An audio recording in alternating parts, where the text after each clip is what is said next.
let's see if I don't know if I'm at the right channel.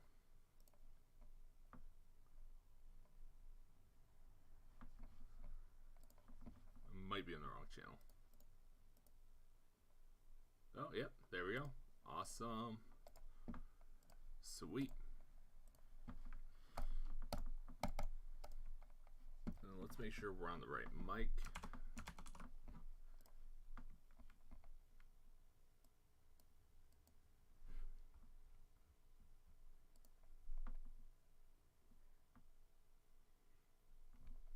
I don't know. Is this better or is running this mic better? Of course, I gotta like my own video. Now I gotta wait for myself to hear myself, and then I can hear myself to see how I sound now.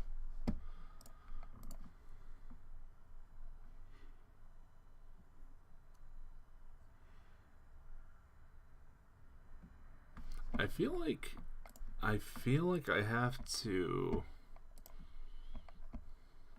Okay, hold on. I'm gonna hear myself. Hold on. Alright, yeah, we're running that, but can I run a filter on my mic?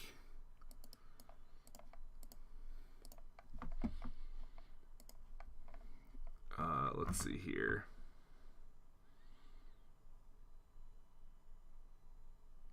I'm guessing.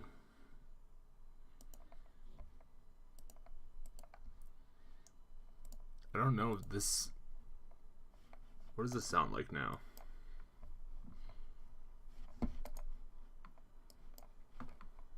Ah, please.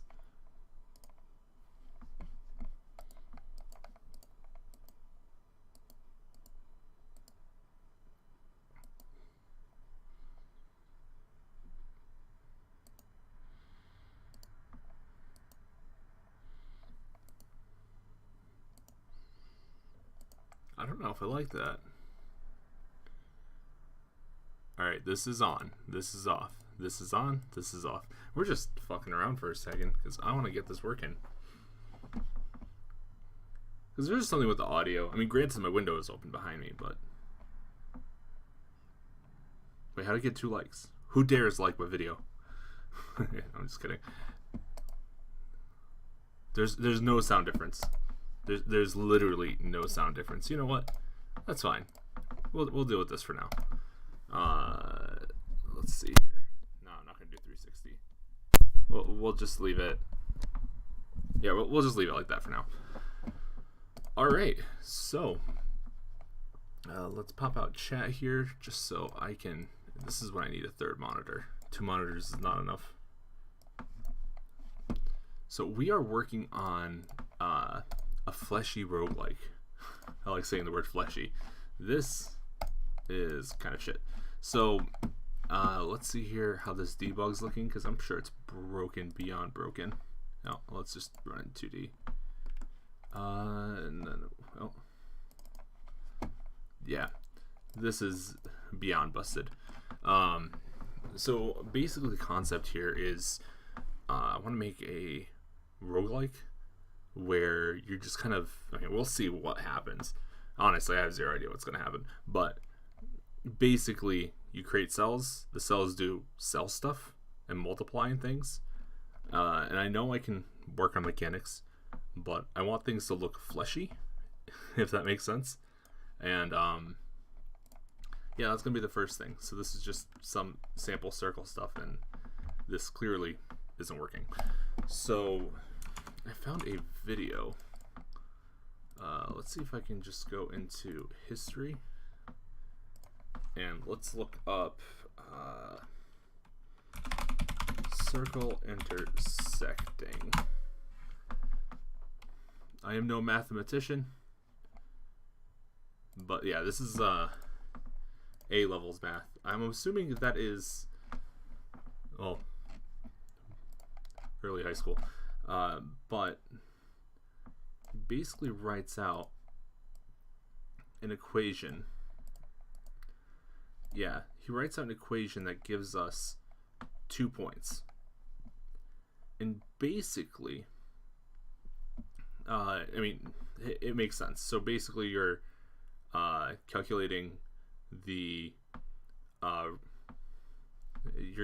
outside of each of these circles. So the definitions of the circles, when they equal 0, which is these two equations, when they equal 0 is when they intersect. So we're going to work on this because my idea, if I can open up my crackhead board, my idea here is we have two circles, right? And effectively, where they intersect, we're going to want to make them kind of work together. So if we erase the borders, we'll see they'll kind of mesh together. And this is kind of the general idea. So we're going to have center points. Let's use a brush. I like how the brush looks better. And everything out here is pretty simple because this is just radius. We'll call that R1. Here's R2. And then we have two intersecting points. And we have the line between them. And considering, we're going to have points where this would go, in theory, past this line. We want to pretty much, well, first we want to calculate this line. But second, we want to also take these points, because as we generate all the points for this radius, we want to just follow this line. So if this line would intersect, instead of going here, it'll just cut back to that line. So I guess the first thing we need to do is get a good definition of this line. And the easiest way to do that is by getting those 2 points. And then, we'll work from there. So let's see here. But yeah, this is the crackhead board. That's what I like to call MS Paint because I just go complete crack mode on that. Is it slightly offensive? Yes. Do I care? Maybe. But I feel like, what's it called? Pepe Sylvia. We go full Pepe Sylvia on everything.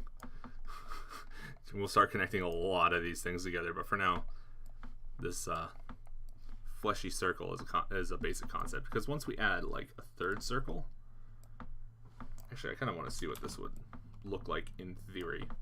So we have a third circle here. All right, we can say this continues out that way, this continues out that way in the theoretical sense.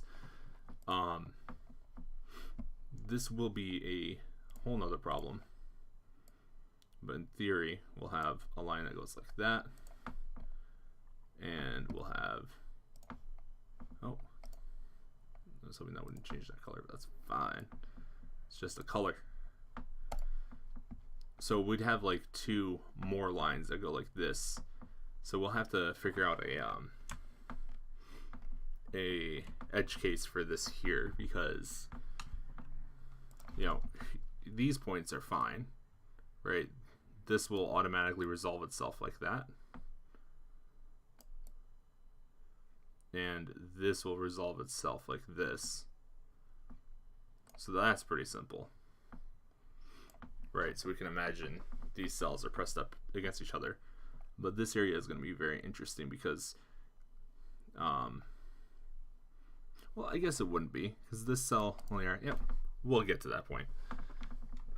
But phase 1 is calculating these lines, because once we calculate these other ones, we can basically just call it. Yeah, we'll just do that. So for now, we'll store each of these vectors, and then we can test if the vector intersects the line. And if it does, we call it. And if it intersects another line, we can call it. And in theory, it would kind of work itself out. So 1, calculate circle. 2, calculate intersecting line, and 3 if intersect cull. And we can also or I guess we can do this here. Only run if neighbor. While we're testing, this isn't that big of a deal, but once we have more than like 10, 15 cells, this will become recursively painful. And by that I mean severely painful. But I can't imagine it being that difficult, because if we calculate the perimeter of the circle and we define it in vectors, right? So this right here is a vector with a point and with a direction and distance. If we define the whole circle like that, which we pretty much have to anyways, kind of. We'll have to do some maths to get things to kind of behave. But if we calculate the whole circle this way, then we can see if the lines intersect, and then we can get that intersection point, and then whatever the intersection point is, we can redefine the endpoint to be that intersection point effectively. That won't be too hard, right? It shouldn't be. This is basic maths. But you can see I definitely messed it up the first time here. Definitely messed it up. So we're gonna try this approach here and see if we can get a little further along. Maybe. Big maybe.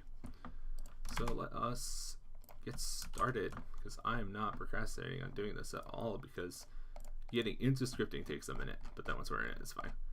So we're gonna have, for now we're gonna have it in this like debug draw effectively, because we're just calculating all this, so having nice crisp clean lines is actually really nice. We're gonna leave that open, but having these crisp clean lines lets us see things, and we can actually draw debug stuff. Eventually we're gonna want to have some sort of actual textures, maybe, or maybe the line art aesthetic's cool, but we'll leave it like this for now. So and see how, so this I basically took off of the Godot tutorial, off of how to do this, because it's nice to just plop it in, mess with things, kind of figure out how everything works. So really what this is it's relative vectors. And then these vectors are all relative to center points of node. So let's turn that off. So yeah, effectively that's all this is. So we just have to keep that in mind when we're doing our maths. And we're all ready. So we have our array here of just neighbors, and these are already defined as cells, so we know what we have values wise. The only value we really have right now is just size, positions native to node 2D, so that's not the biggest deal.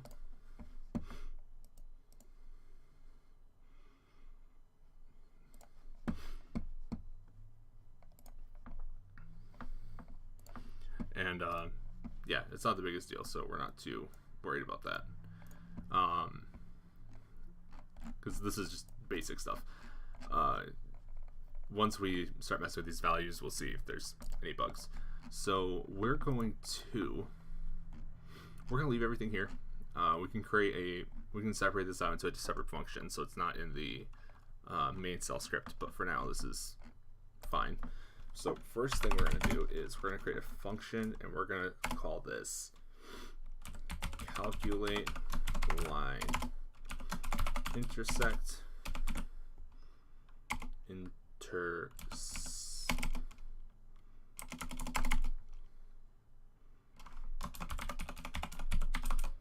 I know English. And this is going to take target cell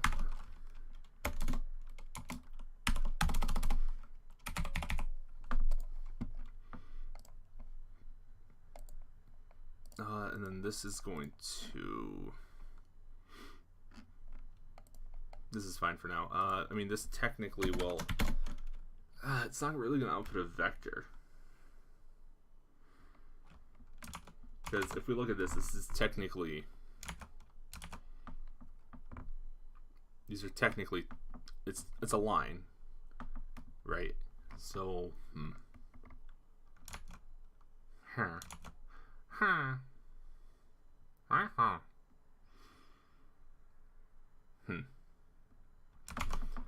You know what?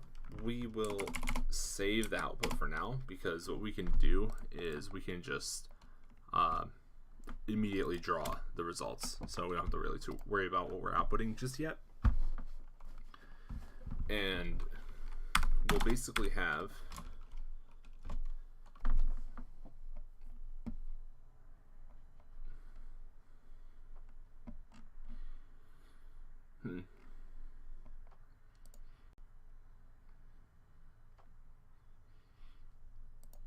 yeah, this is not very efficient, so we're not worried about that just yet. But we are creating a bunch of vectors. So what do we have at this point? We have our position, radius. We also have all vectors defining edge, but that's not important right now. What is important is we have the target's position and radius. So we're going to load these things in. So looking at your boy here with the old school maths, we can basically express every circle as their exploded function, which is a squared plus b squared. Well, it's not really a squared plus b squared equals c squared, but it's the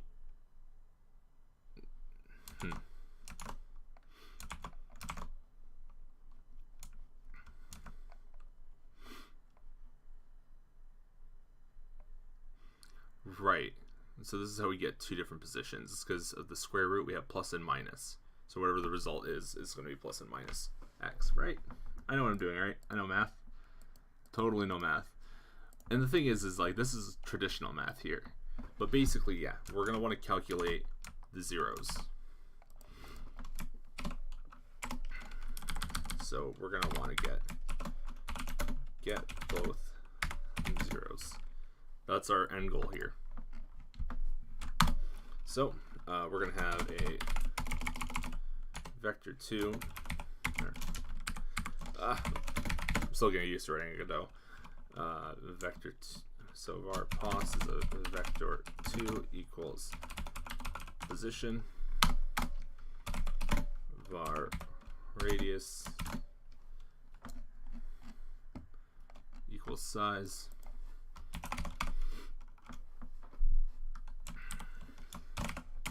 Well, I guess this is just going to be a float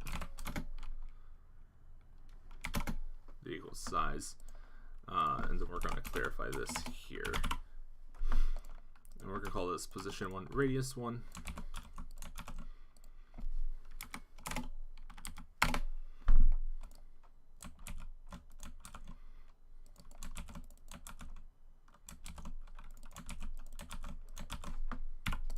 Alright, so that is the core of everything. So we're going to want to basically get both zeros. So we're going to have to break this out into this form here. So what this is it's going to be x minus pos1 dot x plus y minus pos1 dot y. All right. And this is going to be, do we do,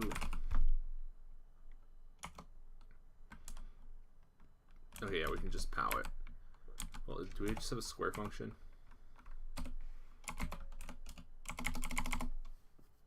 Yeah, we'll just do pow this you know what? No, let's not do that yet. So we're just gonna break things out a little bit more. Equals rad1 squared. Okay, so this is circle 1 definition. So this is what effectively defines ourselves. So this is really self circle 1 definition. And then target circle 2 definition is all of this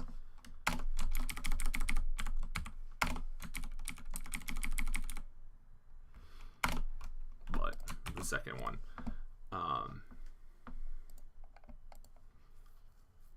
Right, so let's see here. Then what are our next steps? Because I know math. I totally know math. I definitely am not just using a YouTube video that I haven't liked or subscribed to yet, which now I totally have. I'm definitely not using this as a cope because I don't know maths. But we're basically just doing this abstractly. I could look up an abstracted function. It kind of helps to kind of understand what's going on. I mean, if I just give up, I can just find probably some abstracted function somewhere on Stack Overflow that hardly works. But let's see here. So we want when these two equal each other.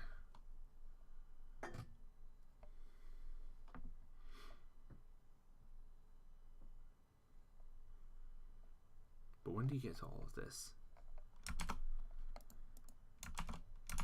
Okay, right? Because when some point here equals some point here. Okay, I totally know what's going on. Let's see.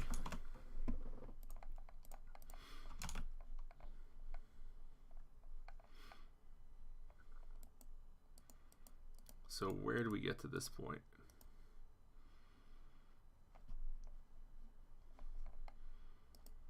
Okay, so he exploded out the functions.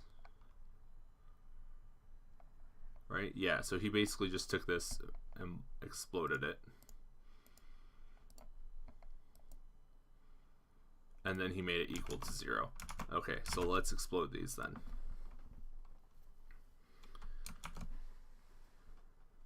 Because this isn't going to get complicated. And the exploded form of these is going to be basically the same, but we're going to separate this. So we're going to have x squared minus, we're just going to call this p1x times x plus p1x squared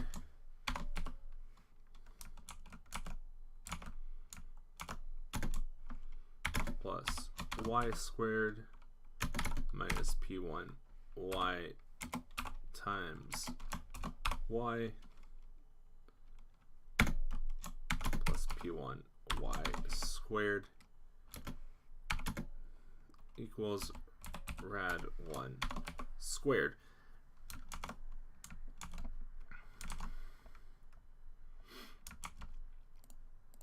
And then we can further, we'll make this equal to 0, but we need to effectively reorient this. So this is going to be x squared plus y squared minus, this is such a stupid way to do this, but we're doing it, minus p1 x times x minus p1 y times y. We're going to parentheses all of this because everything to the right of this is a constant, plus p1x squared plus p1y squared minus rad1 squared. And that's all going to equal 0.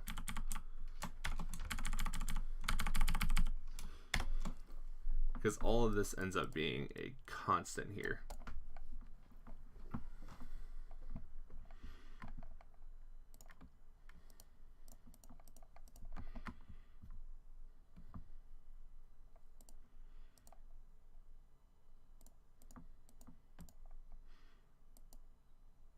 I'm eventually probably just going to look this up on Wikipedia, but we're going to see if we can get this working. So he's doing that for both functions. And then he's doing this first function minus the second function.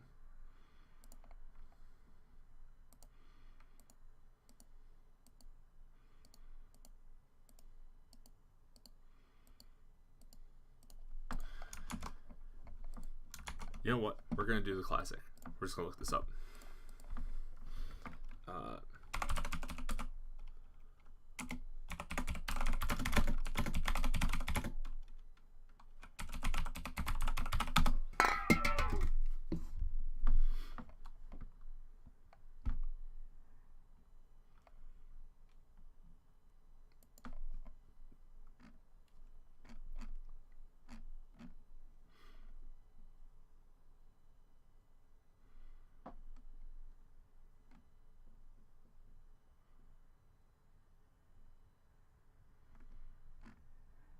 That's cool. That's not what we want. We want the line.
Yeah, we're getting there. Totally. Yeah,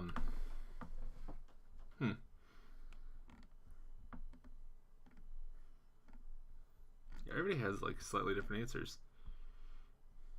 And this guy just did something.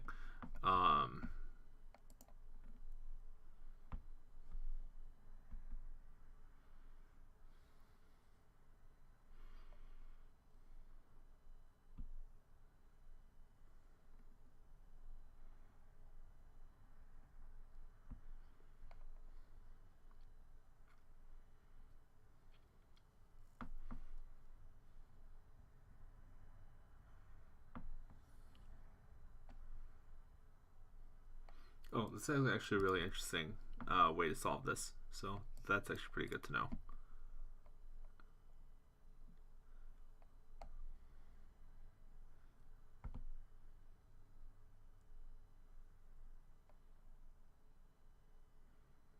Okay, yeah, that's just, he's basically just doing what I'm doing without explaining any of it.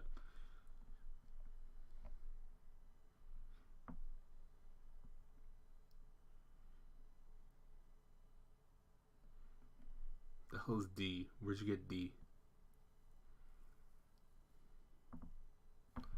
What that D do? Because I don't know what that D do.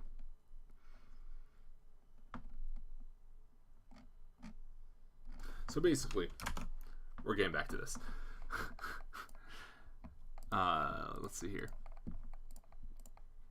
So this equals 0, and then we're going to subtract one from the other.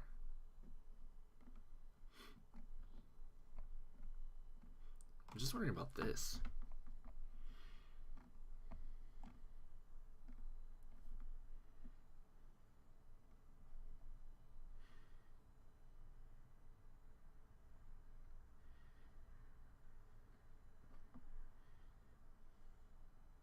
I guess we could end up simplifying it eventually.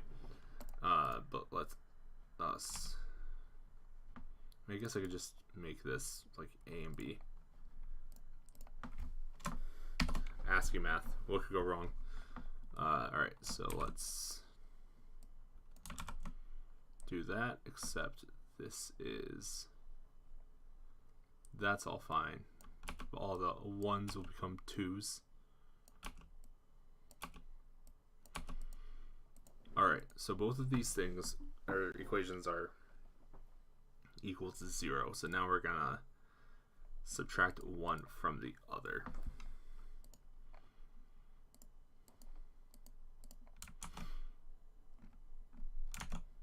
So we'll subtract 1 from 2. Because I totally know what's going on. Alright, so this is going to be all of this is going to equal all of that. And because these two equal each other, that means this will cancel out on both sides. And these are constants, so we can go ahead and subtract these two from each other.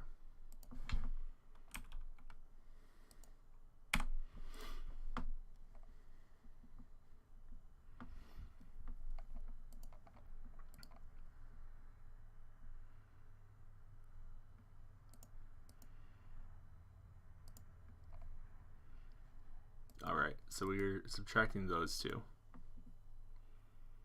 And then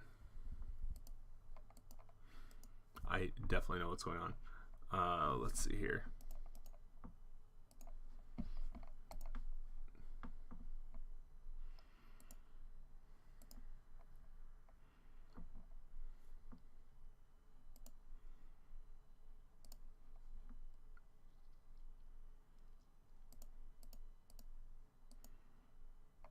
We don't know x and y, so we're going to have to solve for that. But yeah, I totally know what's going on. All right, so let's see here.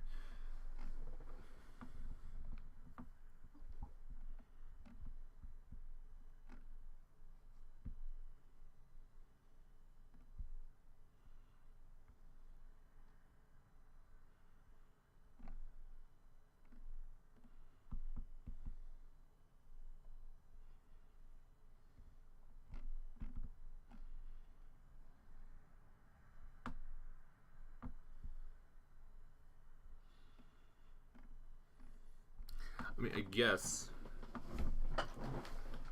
this is kind of what we're doing, is we're trying to find said alleged plane.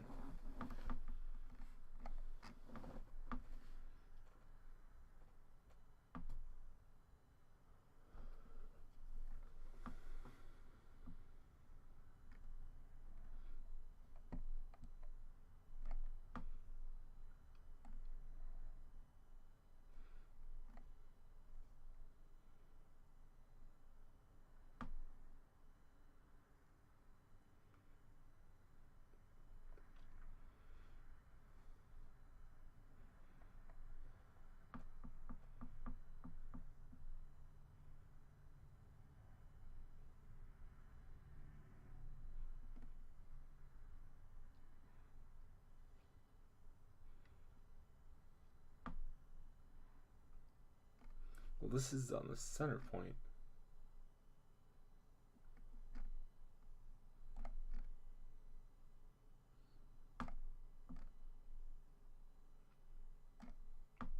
Because that's the problem. This is in the center point, so that doesn't align, does it?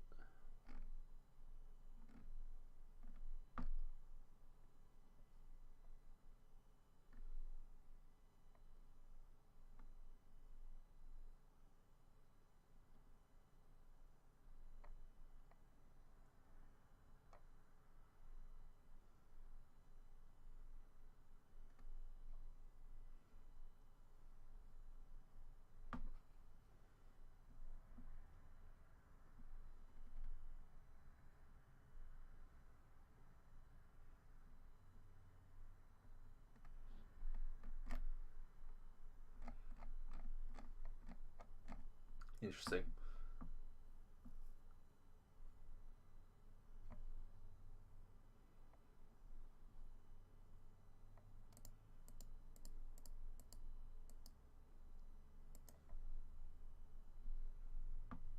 Alright, because we're basically at this stage.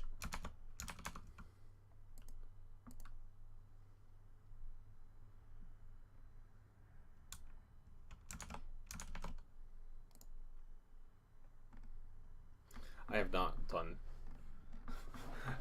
math in a while. Proper math.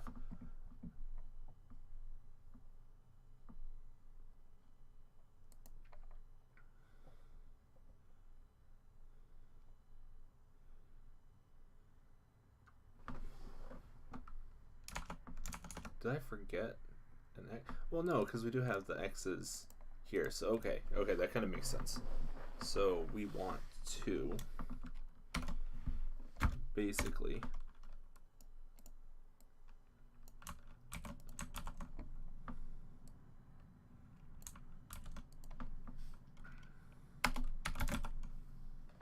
because we're subtracting this from both sides. So then that's going to equal 0.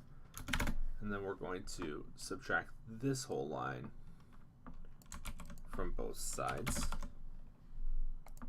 So these are equivalent. All right. We're getting somewhere.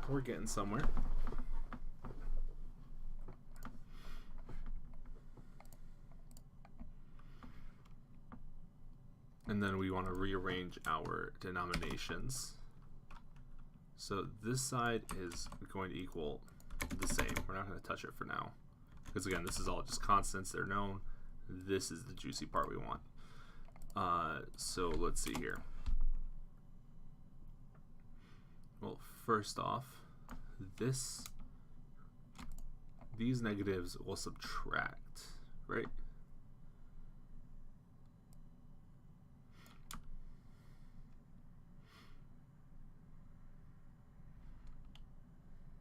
Because yeah, we can take out these negatives. Ooh. Right, hold on, am I crazy? You're allowed to just subtract negatives, right? Right? Yeah.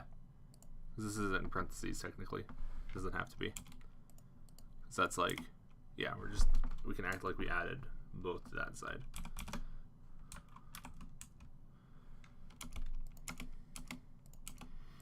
And then now that we have all these separated, we don't have to have parentheses around everything anymore.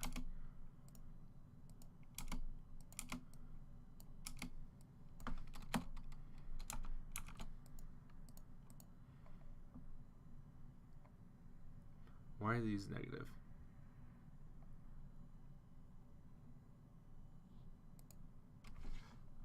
Is this supposed to be negative? Yes, because this is negative and it's negative times a, yeah, we're fine. Somebody who knows any math is going to be just angry looking at this. So we want like values with each other. So we basically have P2x. So we have x times P2x minus P1x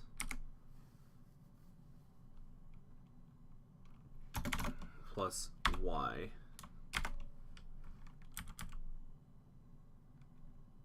Oh wait. No, because we have two x's. So right, yeah, so we have to do this as 2x plus 2, right? Well, no, because then it would multiply into each. No, it is. Okay, yeah. Because, yeah, we have two of them that we're extrapolating.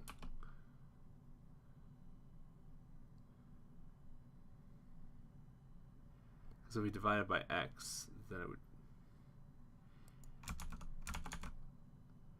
I mean, he gets it, right? Right? Yeah. He gets it, so we get it.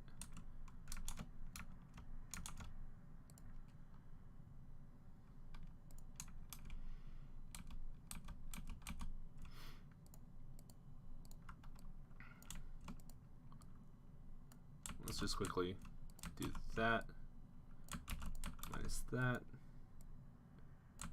plus this minus this. All right. This makes marginally more sense.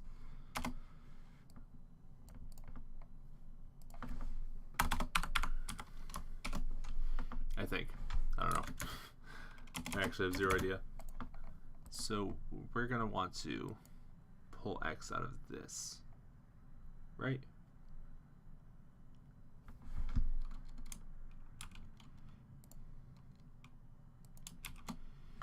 So if we...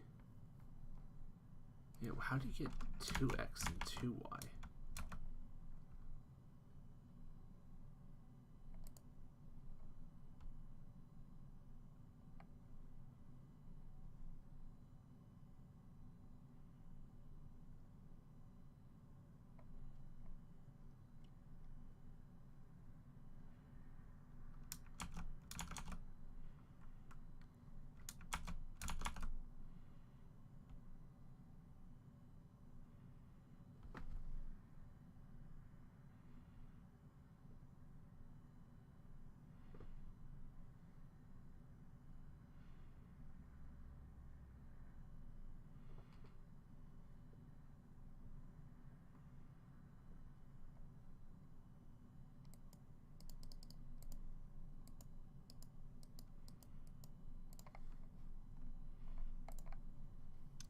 I love stack. Oh, stack exchange. Ooh, not even Stack Overflow anymore.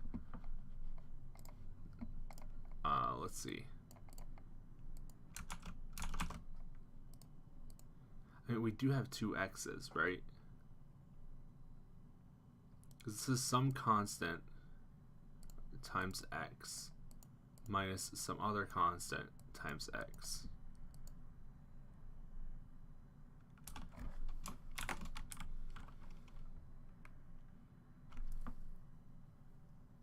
Yeah, if I divide by x, right, or if I just try to remove x, then we just end up with p2x minus p1x times x.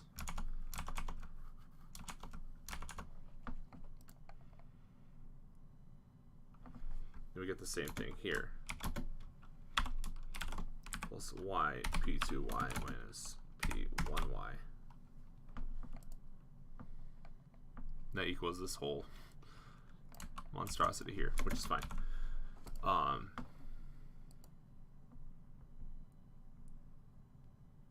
I mean, there's technically two y's.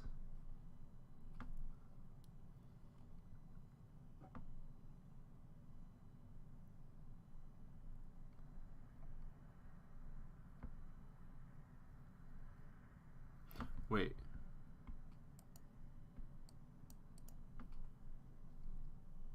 Did I skip a step here? No, because p1x squared is that.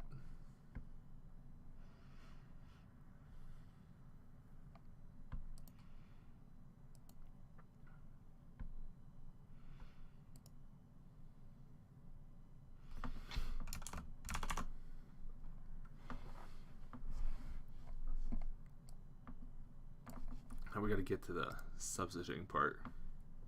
Let's suppose y1 minus y2 does not equal c. Okay.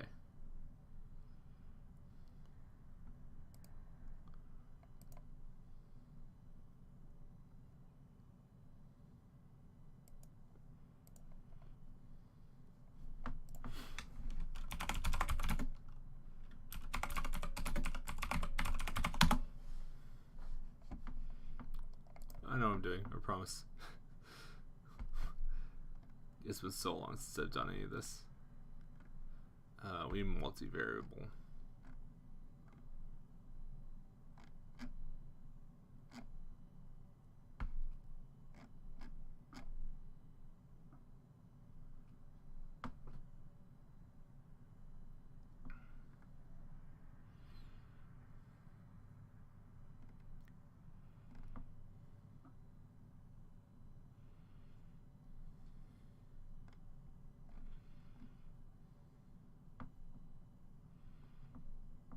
Okay, but we don't know.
Okay, yeah, the radical line is what I want.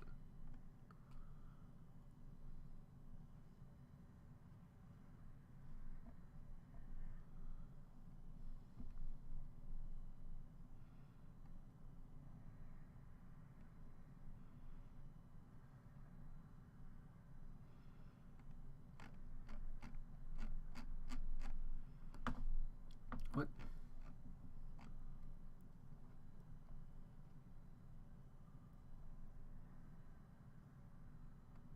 Okay, this just defines where the radical line is. The fuck is a locus? What's a locus?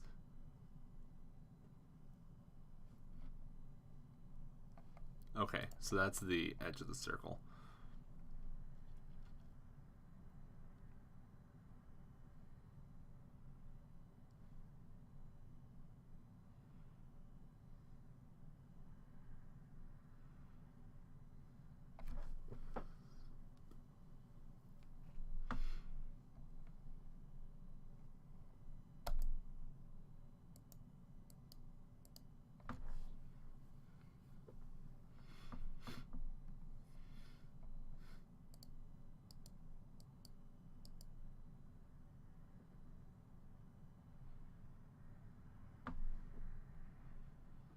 Well, I guess this technically is the equation I need, right? Because we can. So although we can have this here, if we just go ahead, we're gonna do gray. If we define a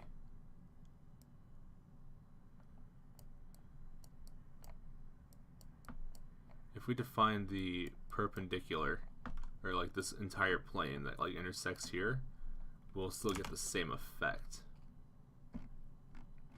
right? Because this is just a full line. So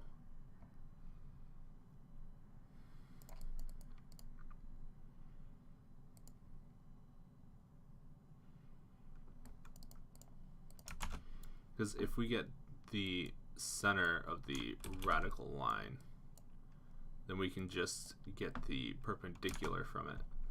Yeah, I totally know what's going on. So yeah, let's just not. We're renaming this to calculate radical.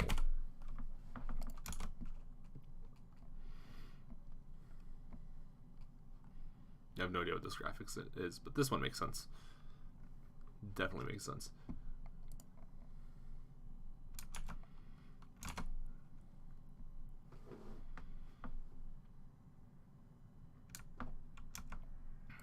Okay, so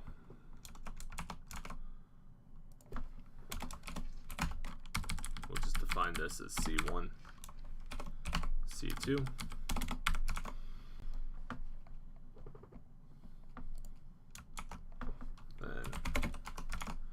D1 is a distance.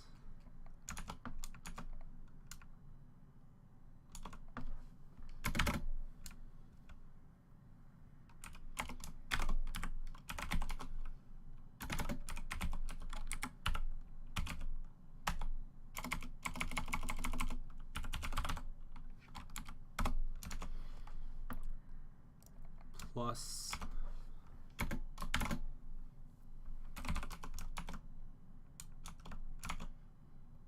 not squared,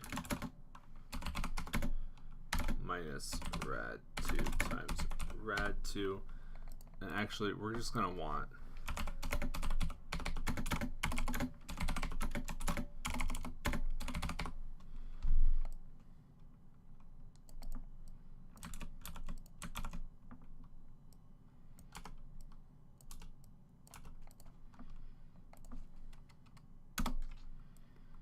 so then we can just have this rad 1 squared and then rad 2 squared, because I don't want to recalculate that multiple times. Then that's going to be all of this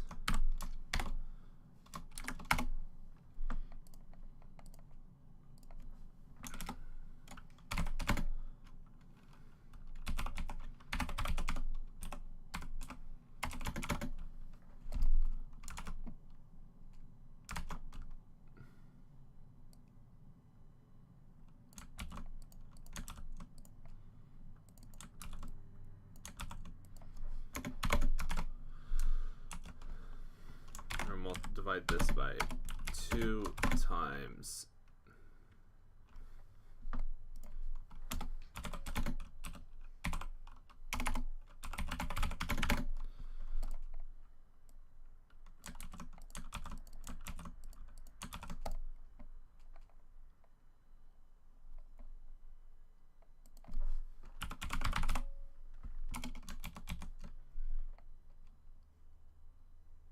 oh, I lied.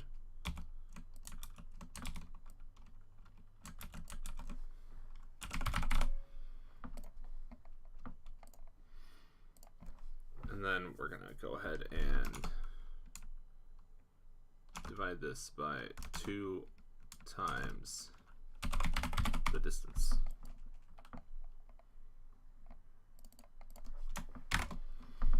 All right, that's D1. D2 is literally the same thing, but backwards.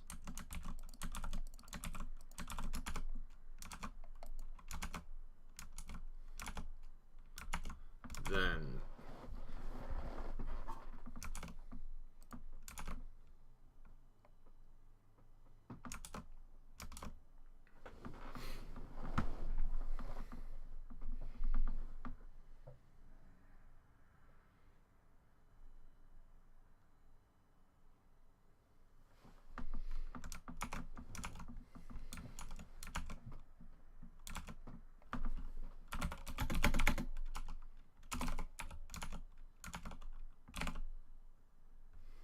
I feel like this could definitely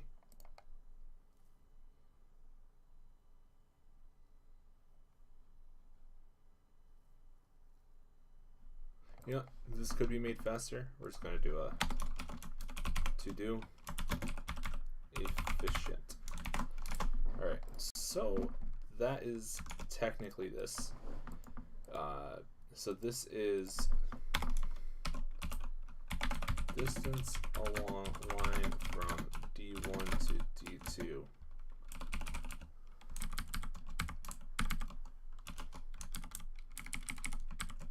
Representing your mom. Radical point. All right, so then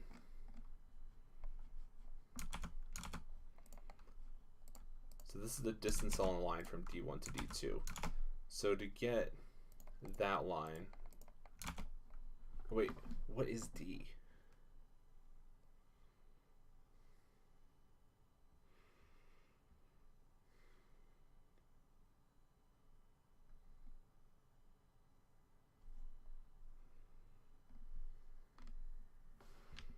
We'll go ahead and we're just going to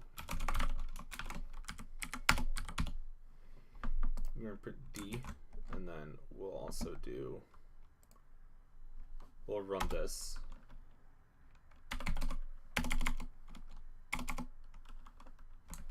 We will run this in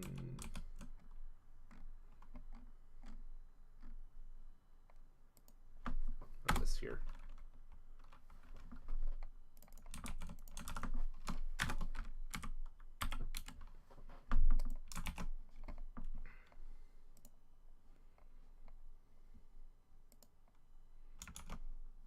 -24.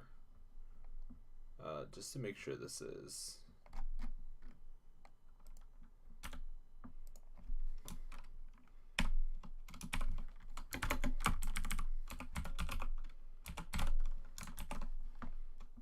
running properly. Is it actually the radical?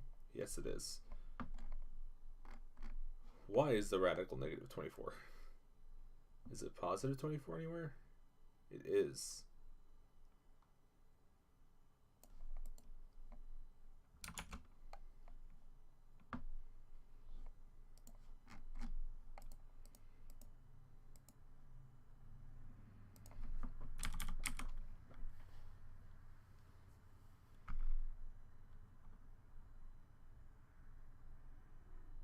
Does that make sense? It's 24.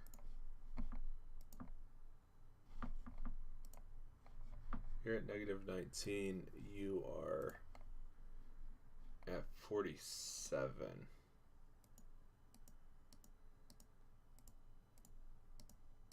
The x's are a little different, but that's fine.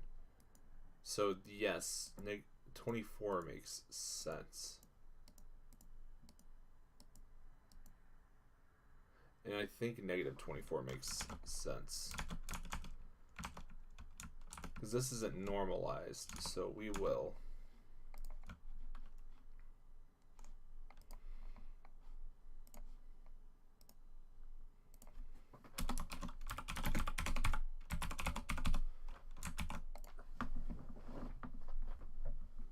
I feel like this is very inefficient, but it'll work for now.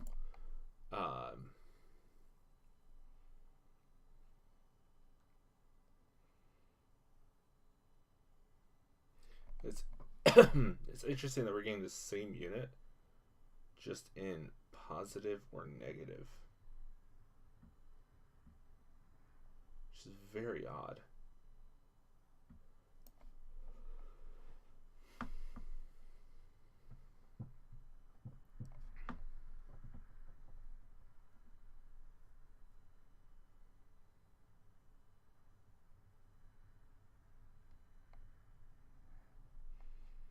If it's absolute value, it'd be the same number. So 24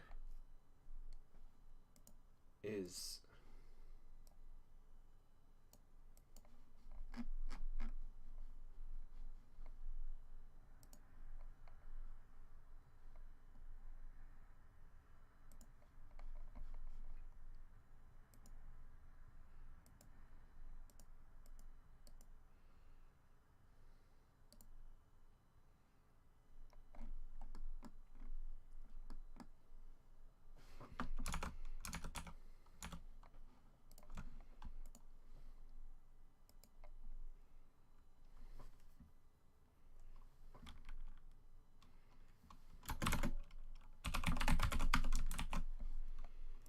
What does that look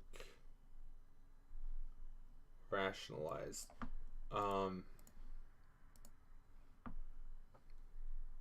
This definitely isn't broken at all. It actually... Wait a minute. Did I invert something here? I think I just inverted something. No, because this wouldn't make sense. But... So the radical is 68% of the way through. Or negative 68. So if it's negative, we have to do 1 minus that. I'm guessing.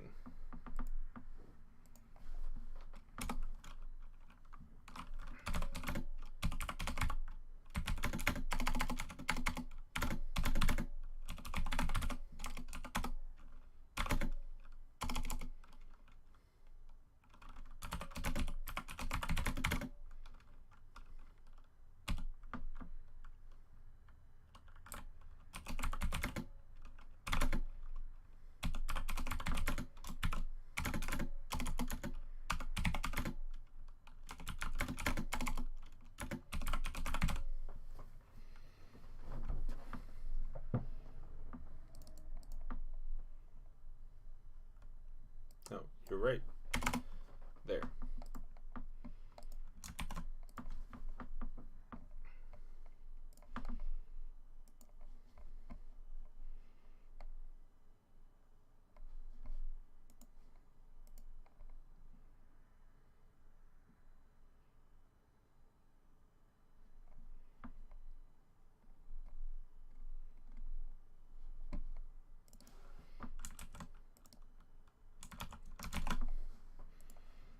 And that should have fixed that. What? What? How is this greater than 1?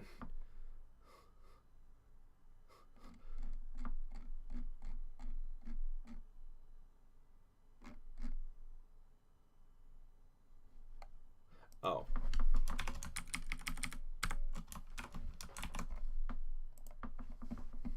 I probably made that mistake plenty.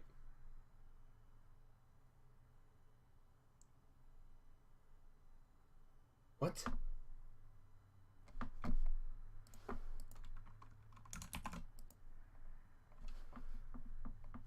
Why is this breaking my brain? Why are you adding 1? D normal equals D normal if D normal is greater than or equal to 0, else 1.0 minus T normal. Oh, it's already negative.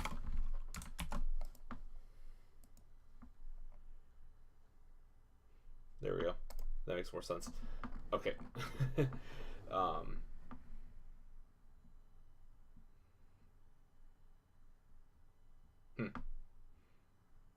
Yeah, it's fine. Whatever. I know I can shorten this, but I'm not worried about optimization right now.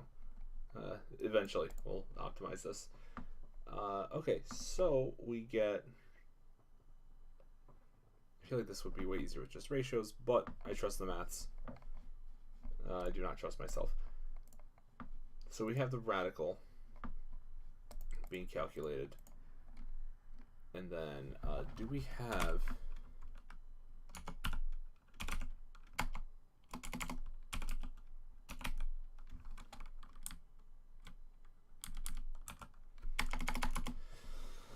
Alright, so this is technically like the alert value along the line, so we can get that.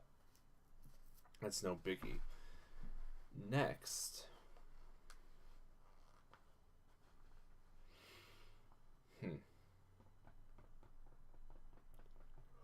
yawn. Okay, we can also get the... we get the plane off of this.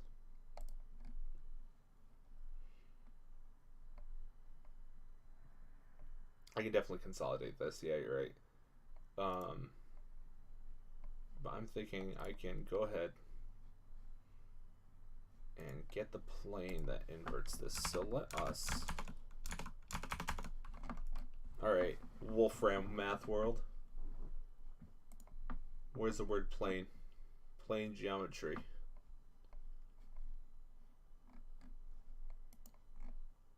I know I saw something about plane in here.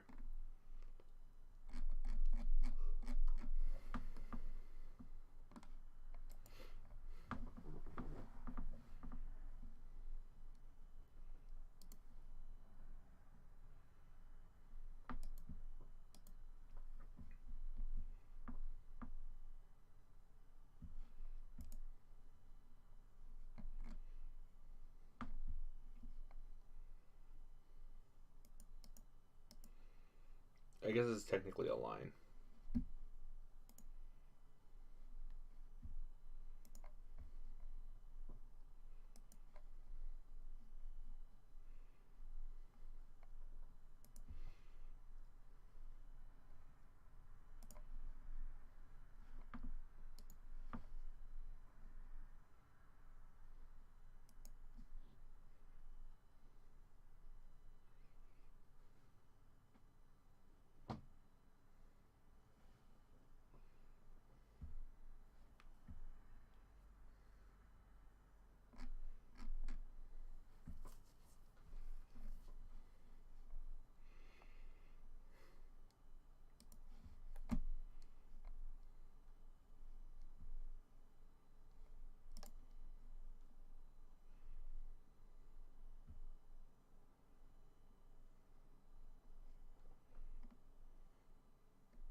So yeah, we can create a vector off of this. And then just stretch. And then just invert it.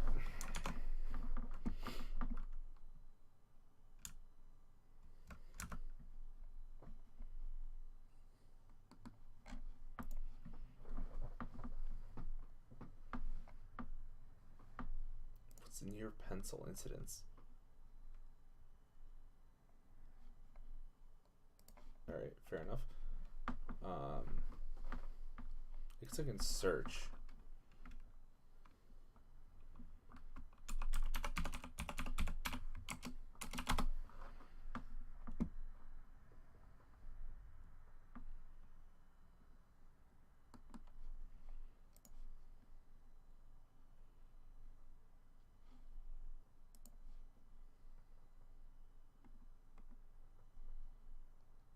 There's only 26 pages of lines. I'm sure one of these is mine.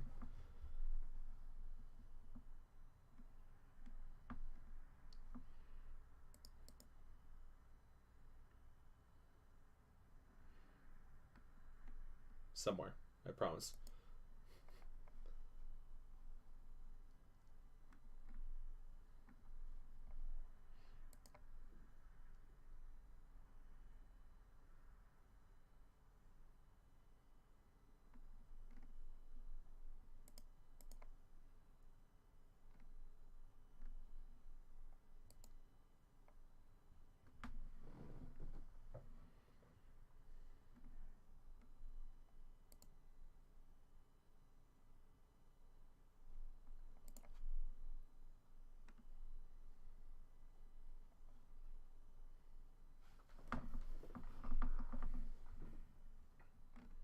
And technically it's like vector line intersection.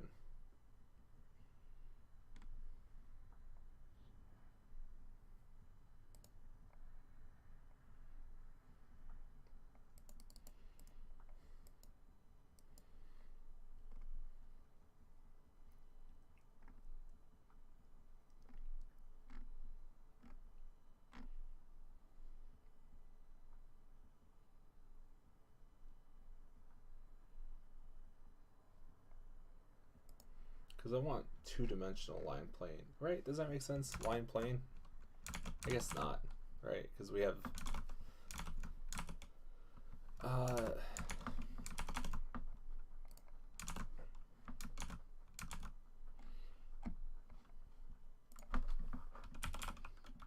point where line and vector intersect.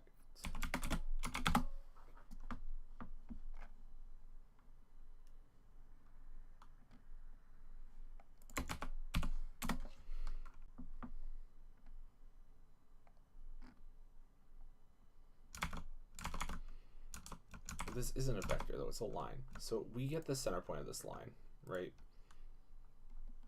We can get the angle of this. We can get a point and an angle, right?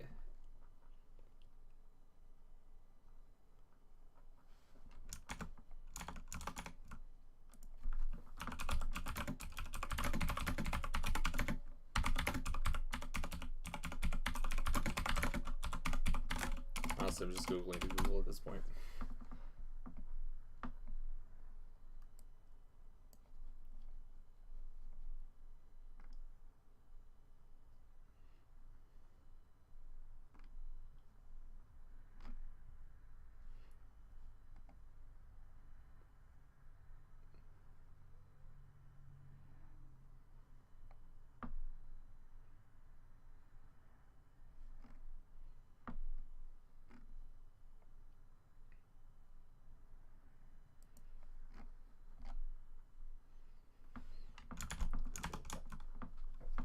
Well, alright, so we will have this point. And we have the direction of this line. So I guess the first thing I want to do is get the other plane.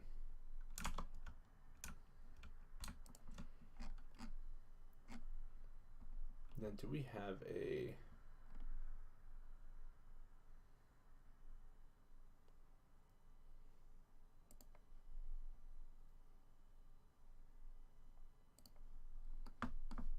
What if we have a helper function already for this?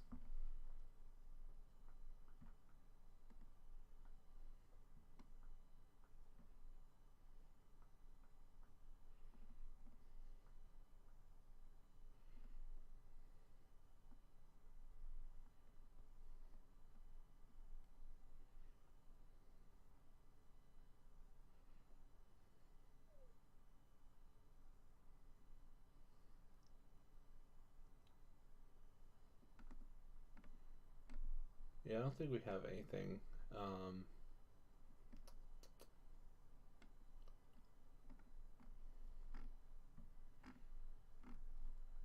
Yeah, we won't have anything that's gonna work for that, so that's fine.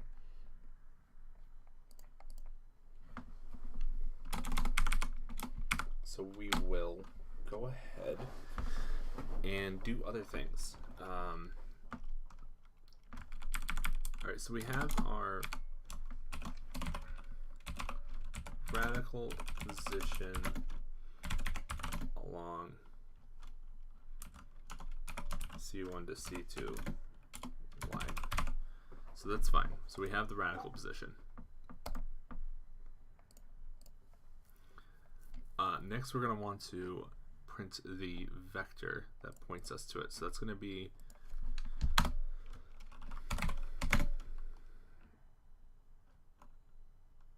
and that'll give us the angle. All right, yeah. So var direction is going to be POS2 minus POS1. And this outputs a vector, which is going to point into POS2 from 0, 0. And the radical position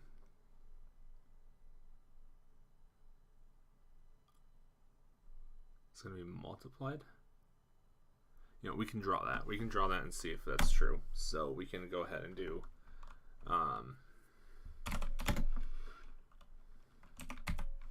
radical position equals dirt times d normal.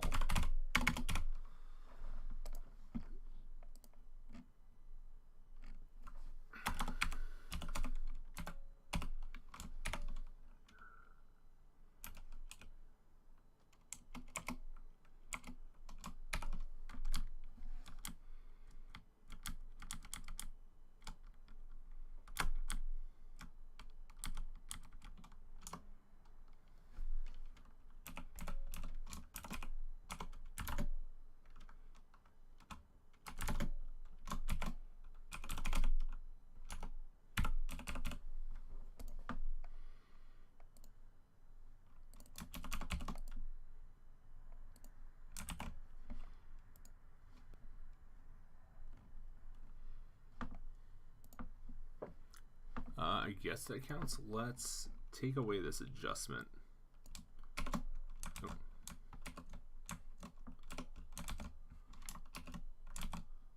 What was it again? I can't remember the hotkey. That's fine. We'll run this again. And yeah, that looks like... oh, that looks like something.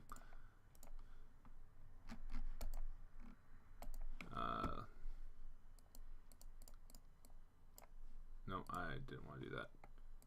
Oh, yep, now it's...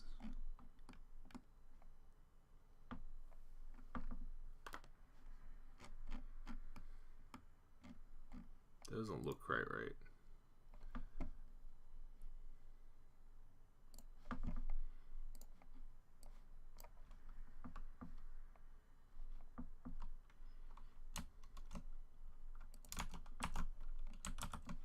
Let's bring it into our Crackhead Math Center to analyze.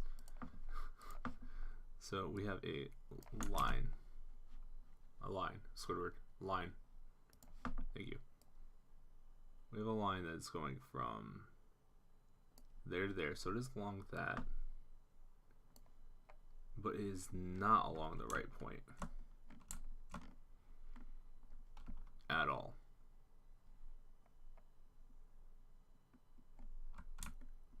Because that is the radical. Are we drawing these incorrectly? We shouldn't be.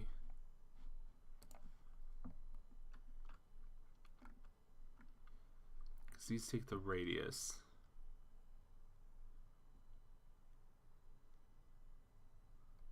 Yeah, that should be fine.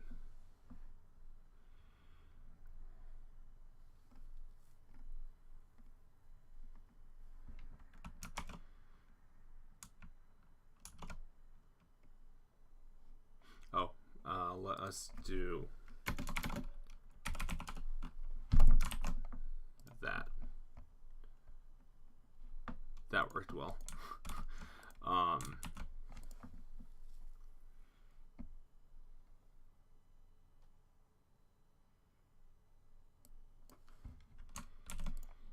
No, what are we doing here? No, this is not right. This is not right at all.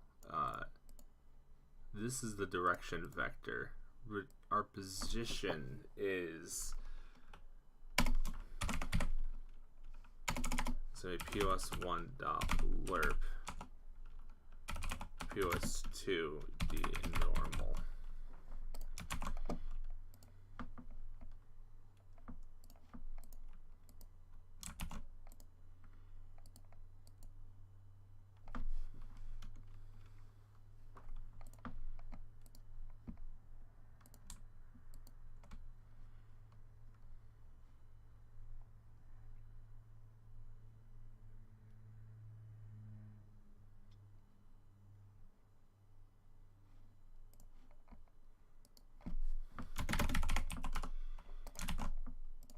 That doesn't fix it, does it?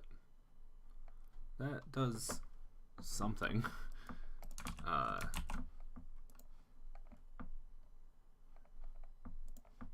What on earth?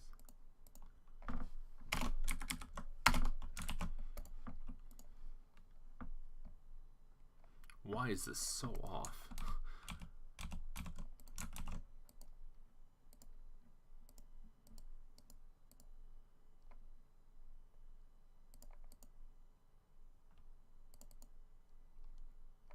Raise position is going to be, what?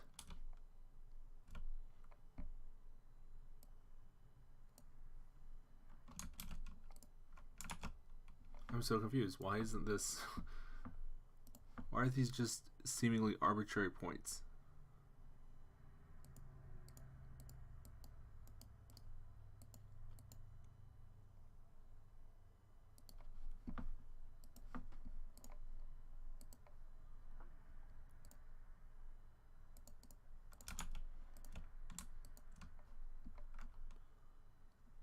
Between this vector and 2, I guess.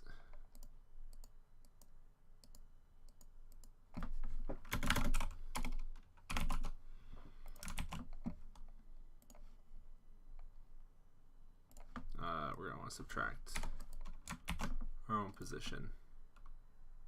Okay, yeah, it's relative. That looks significantly better.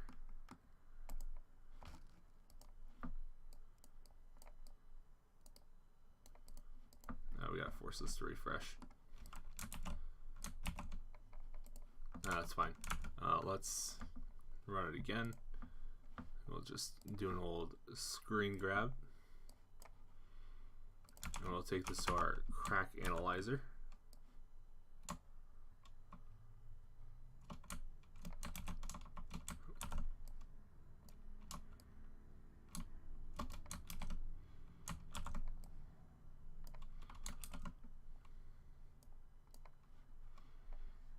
And that looks like it's the same spot.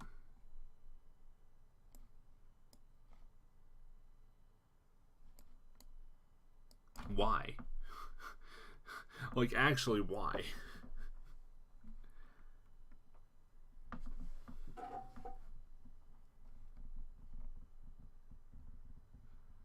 Like, I don't mind if it's, I guess, do I mind?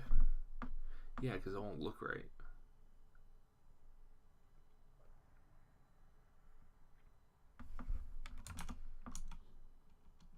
So what did I do wrong here?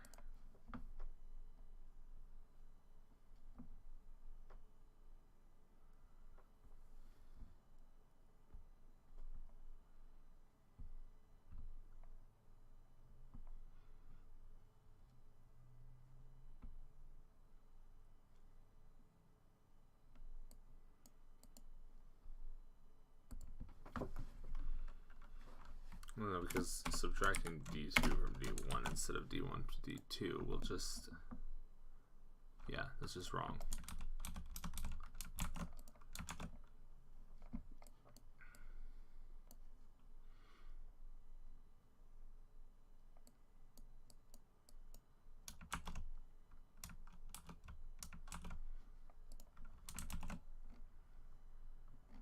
But I'm drawing the radiuses right?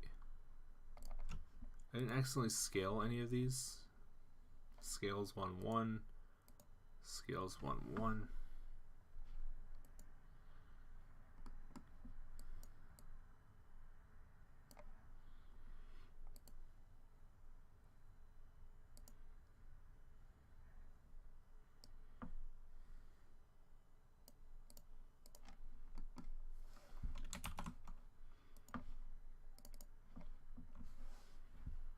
Okay, you are so off.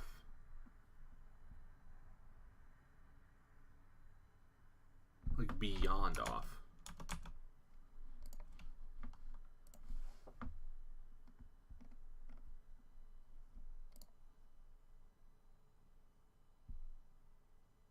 I guess why is this using...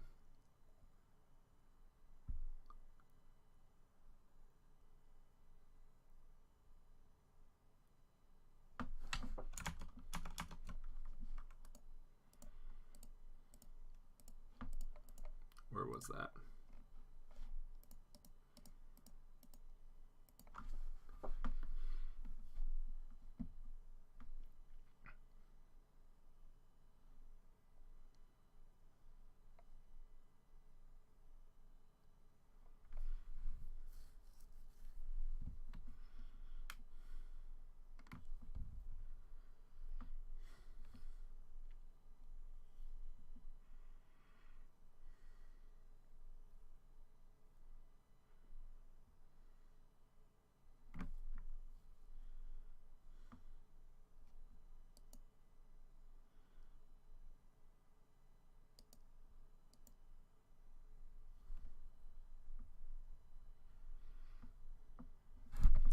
I'm guessing that I'm just calculating my line wrong.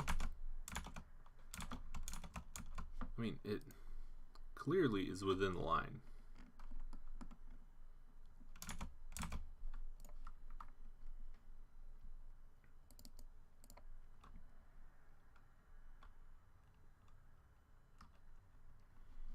And D normal is just the distance, unless... What does D represent?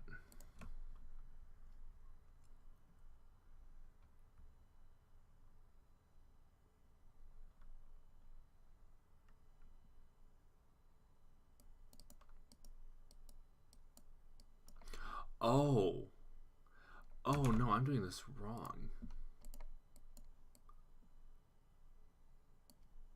So if we want... If we do this...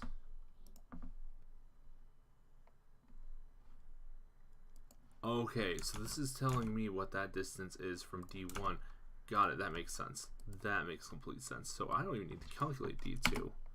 So that, I did think that was wrong, why that was a thing. Because now that's in the right spot. So that's not bad. That definitely just fixed that little weirdness. So D1 is the distance from C1, or from circle 1. So it's good to know that that would technically output both. I mean, that does make sense. The equation makes so much sense. I don't know why I was overcomplicating it. So we're going to want to do var radical direction equals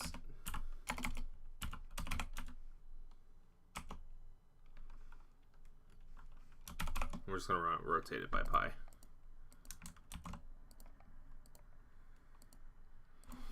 And that's that. So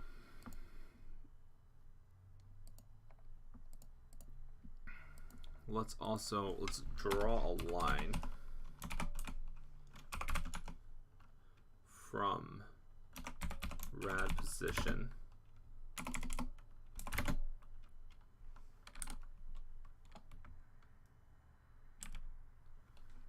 to, we're just going to do radical direction. And then we're going to do that as a classic red.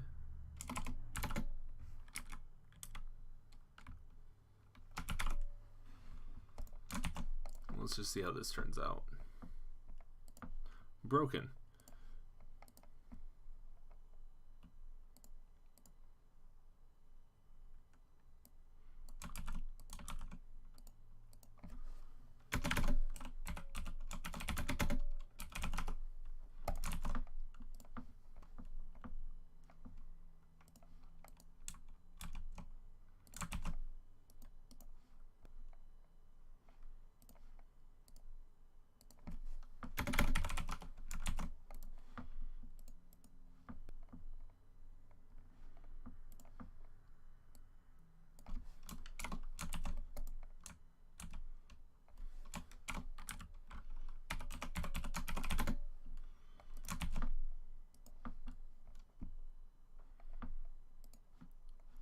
let's do something crazy here.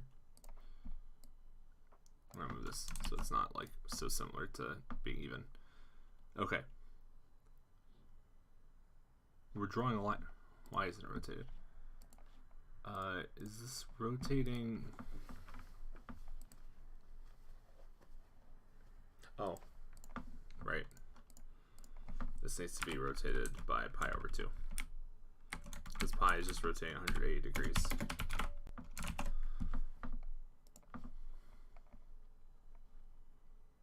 We're somewhere. And then this is, let's just do radical direction, see what we're getting here. Alright, that is doing something. That we're going to do basically this. So we're going to want to offset it by radical position, and then subtract position 1. So we're basically offsetting it by this. And this should work. Hey, buddy. Yes. And what's interesting is we're getting the opposite line for the other one. Neat. And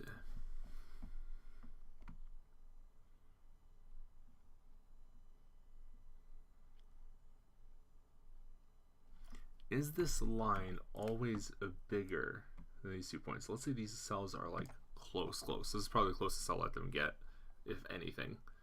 Well, technically, I feel like I would do that instead. Whatever. Let's just go for extreme. Are those lines bigger than the circles? They are broken, is what they are. Okay, so we don't want them overlapping center points. That makes sense.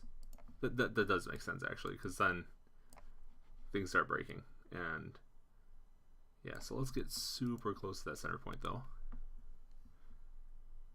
These lines are bigger than the smallest circle, so I'm thinking if we have a line that is effectively from this point to this point, that should cover everything. Right, because this is basically encapsulating this big boy here, because that's like the minimum distance is this guy's radius, the bigger cell's radius. And it do be going through them points, so we are fine on that. So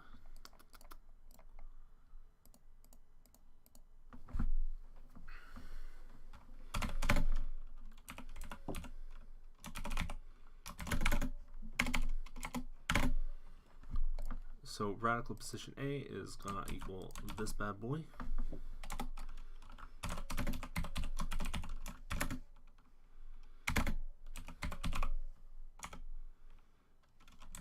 Is basically gonna equal the opposite of that, and then we're gonna do just this instead and see where we go from there. I think we're good.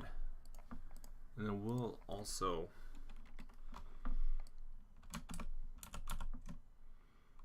just to prove A and B are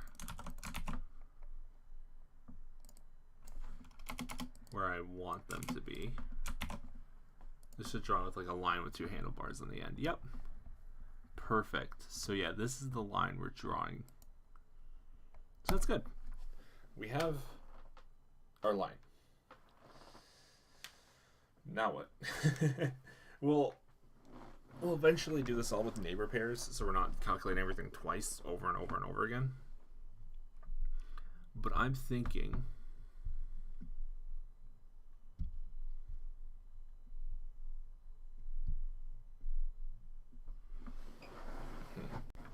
yeah, I'm thinking if we just calculate if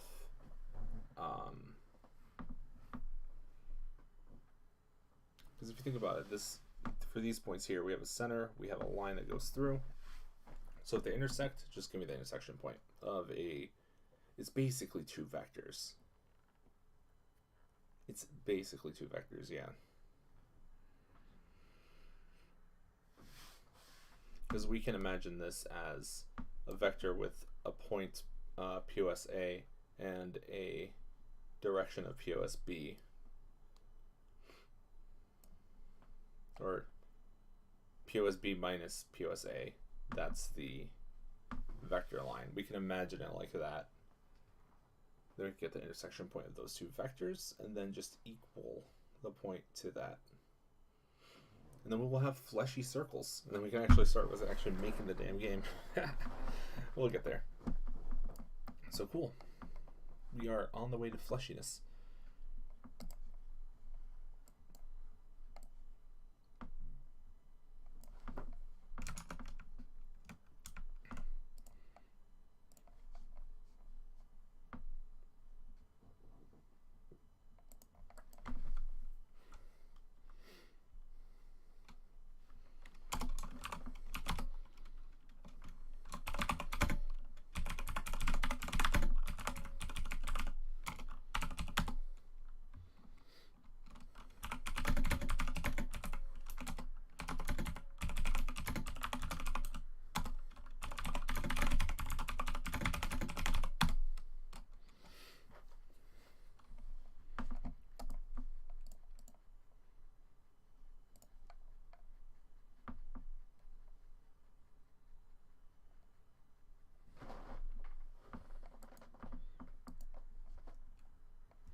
Sorry, just give me a second. Just friend has a wedding. I'm trying to see if and when he's having that.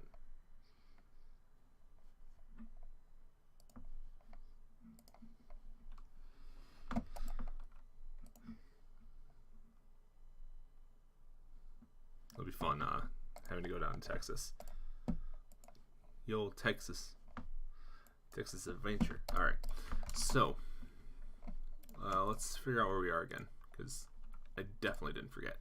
All right, yes, we have effectively two vectors now. Now we can just calculate the intersect between the two.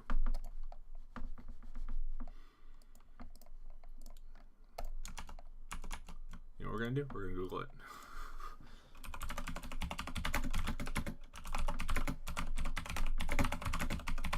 We're just gonna look up game design. GameDev.net. Perfect. That doesn't seem sus. We're not going to do that anymore.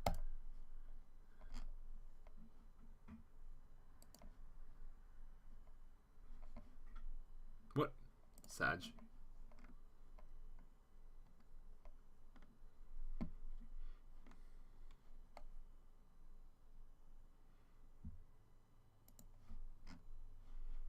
No, well, actually.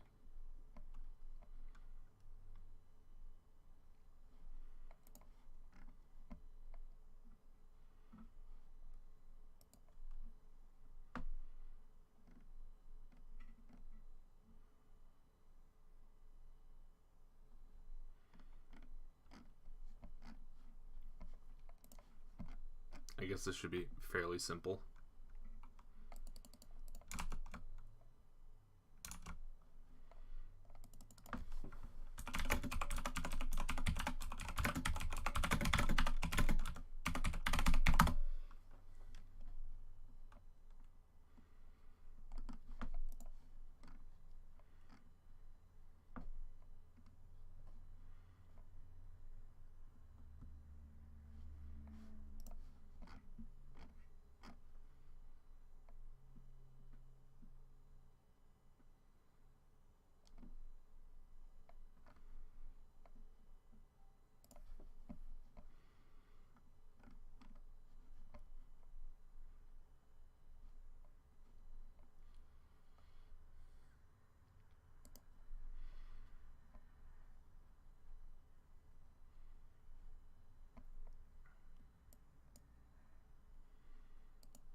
Okay, you get it now.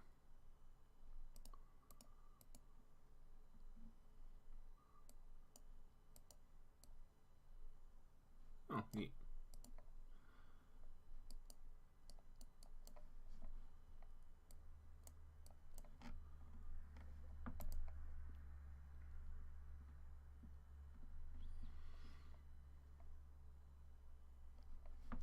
Elementary vector considerations.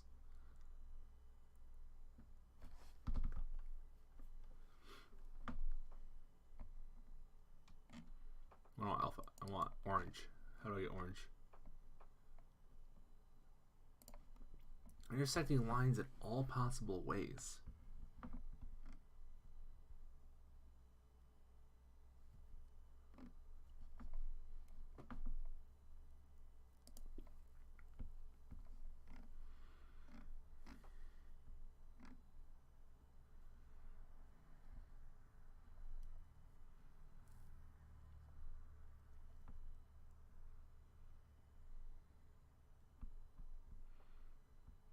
Tells DET. God, I am so far from math space. Gotta get my head in the game, but all right, this is simple. Totally simple. I don't know what's going on.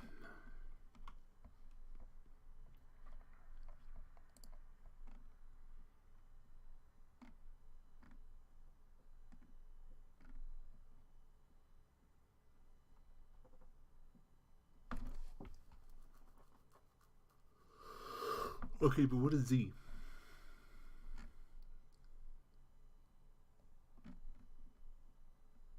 Oh, we get Z from here. Right? No.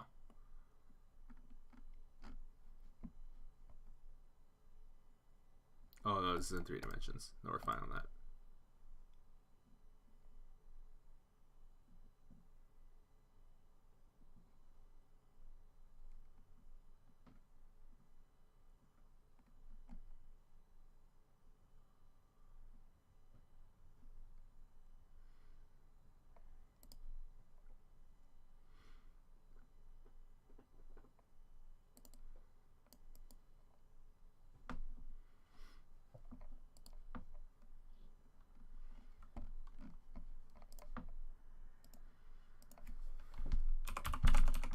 Too lazy to figure this out. This is what game dev is. You just throw things together that you keep finding.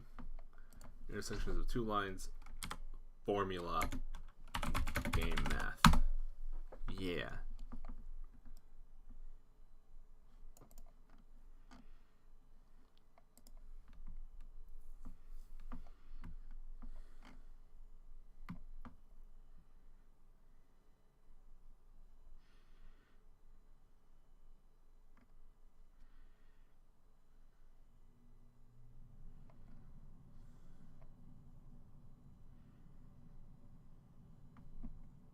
Let's go on x.com. Nope. That is the most useless link I've ever clicked.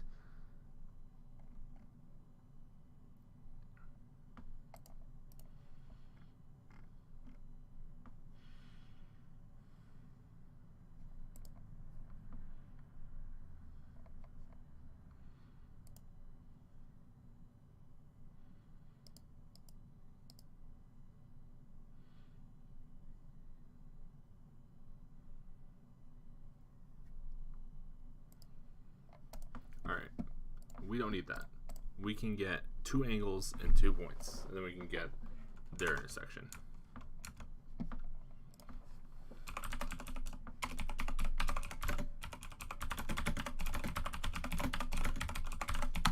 Haha.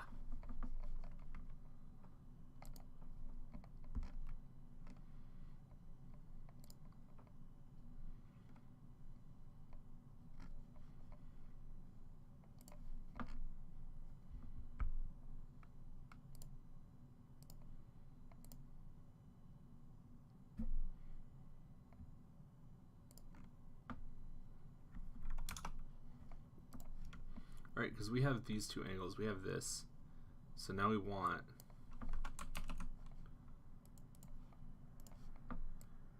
want to basically get this line. Let's actually draw with a line. That line. And I guess it would technically be this line intersecting. So we have our first point, our second point. This isn't really the best description. This line here and this line here. So we want the intersection of those two lines. That is going to be very simple, and I totally know how to do this. Because we have P1, I guess PA, B, or X, Y, Q, what's the other one? P, PQ. Yes.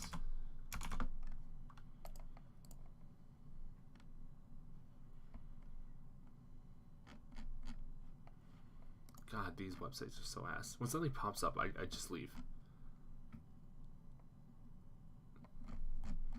Even better, Google Images.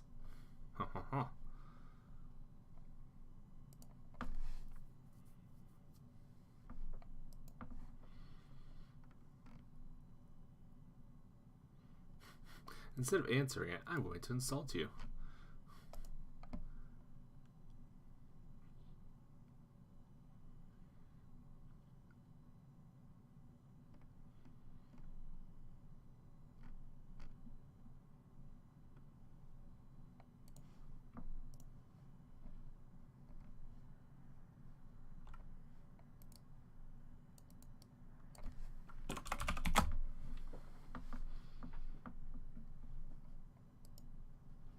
Line intersection. There we go. Wikipedia for the win. Using determinants. Given 2 points on each line.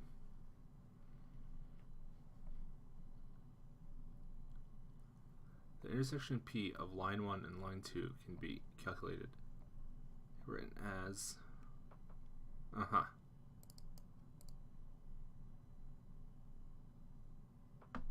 Wait, are these the same equation?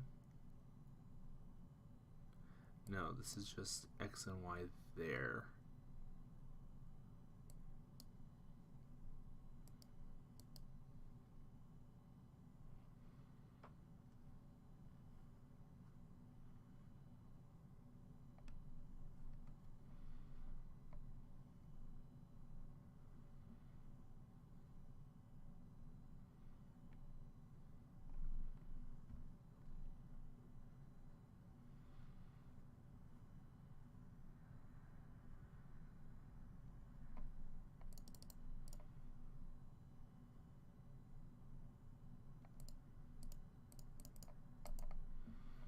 Yeah, we can actually just run this equation, these two here, and then if that length is, if the length of that is shorter than our current length, then we can call it.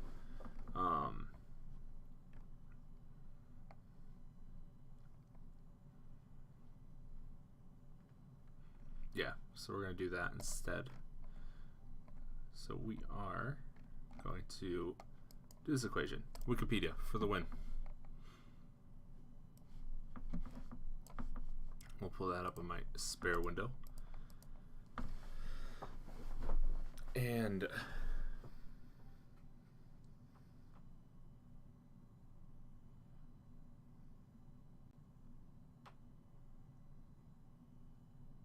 everything on these equations are the same except for one small section. Can I...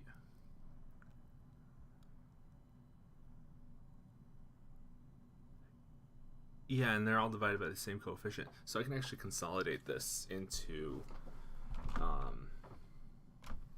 a different equation. So this is just calculating the radical, which is fine.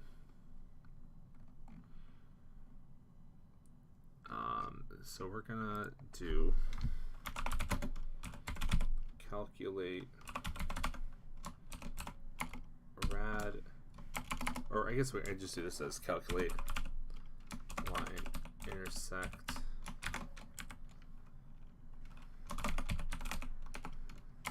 then we're gonna have P1, P2,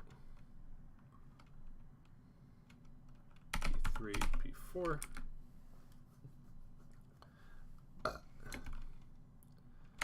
And this is going to output a vector 2.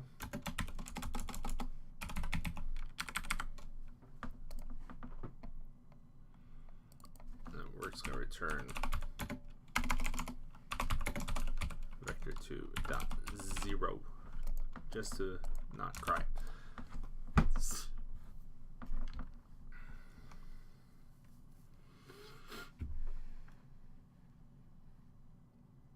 So we want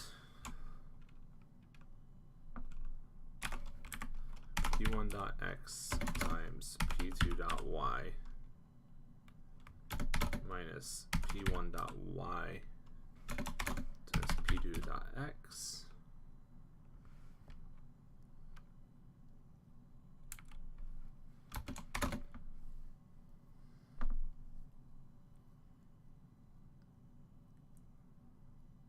and then we're going to multiply that by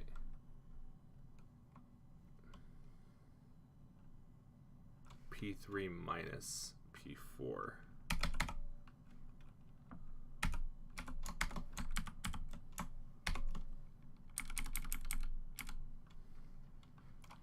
All that's going to subtract P1 minus P2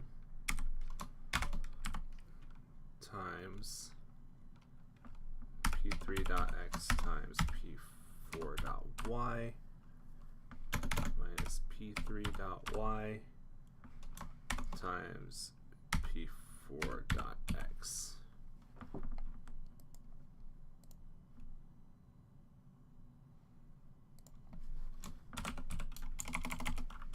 Var A equals, we'll just do that just so it's not crying. What did I do? Oh. Okay.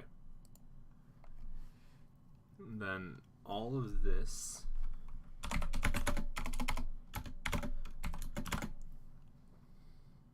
just making sure this is all the same. It is.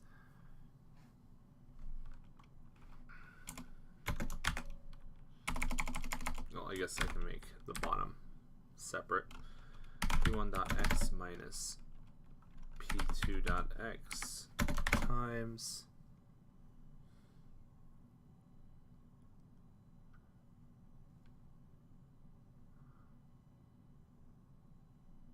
that works.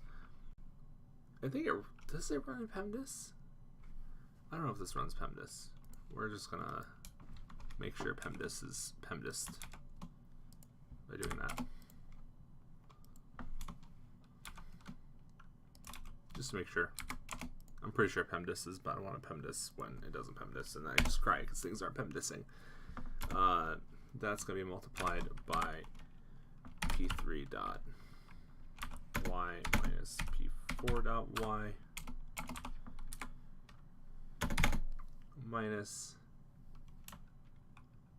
in parentheses, P1 dot y minus P2 dot y times P3 dot x minus P4 dot x. And to make sure PEMDAS is PEMDASing, we'll do one of dem chickens, and we'll do one of dem chickens. And then var, and then we're just gonna return A over B.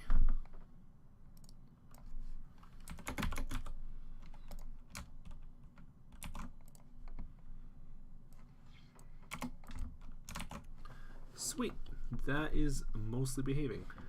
So we're gonna want this to return a tuple.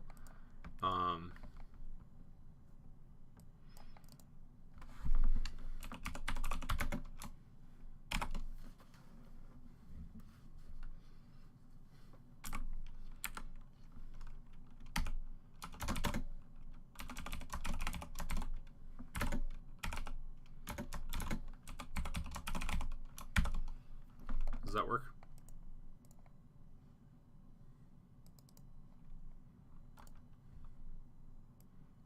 Oh, can I just do that then?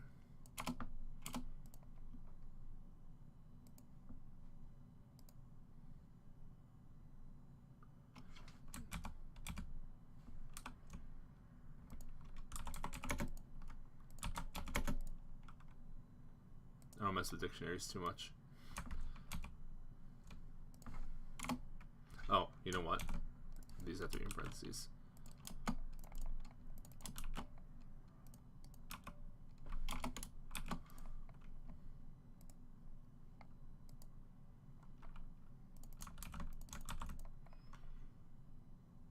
There. Cool. So this returns P1 and P2.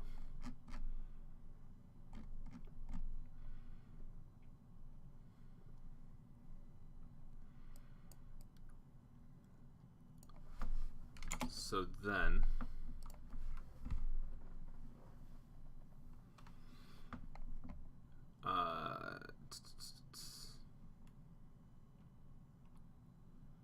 technically I want this the other way around. No, I want to calculate this beforehand. Yeah, so we're going to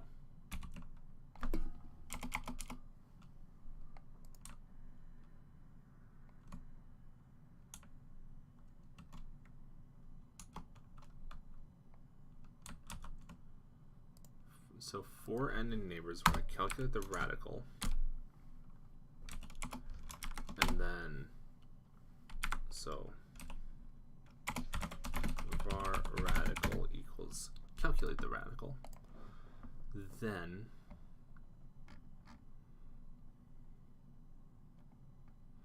this will return a vector 2, and these are in relative position, so all this is relative.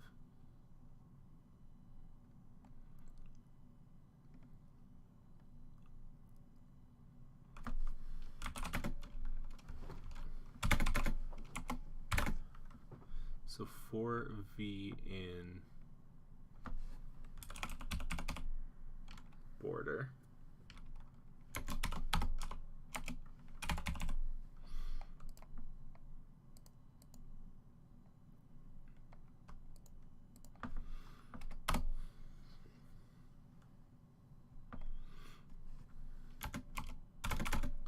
V equals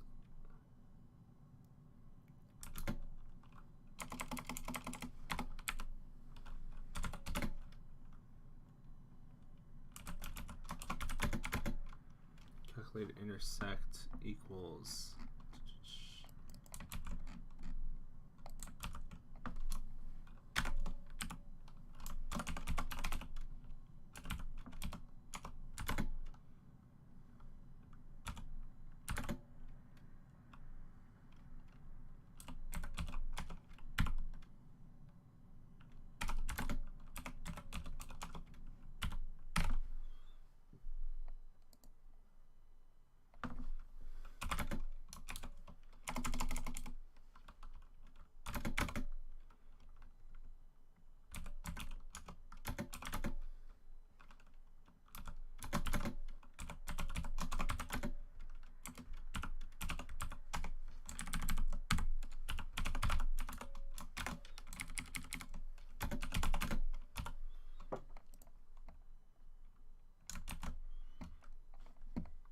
what could go wrong? Nothing could happen. It's fine. It's not fine. All right, let's see.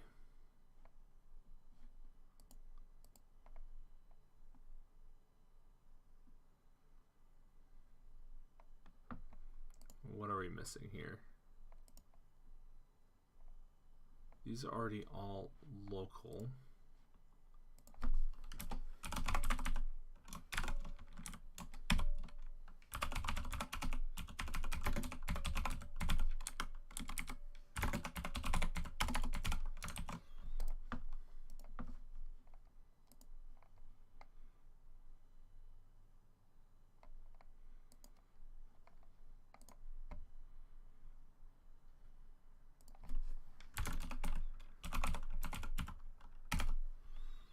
Does that do anything? Yes, that does give us a vector.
Can I?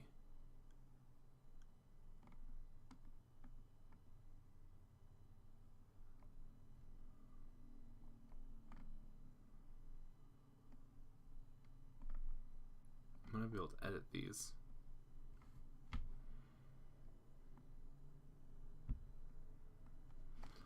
You know, we're just gonna create a second border.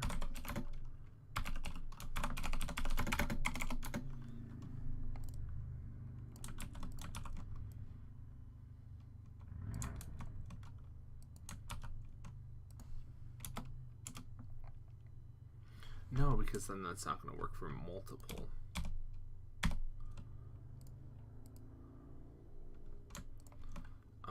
Let's see here.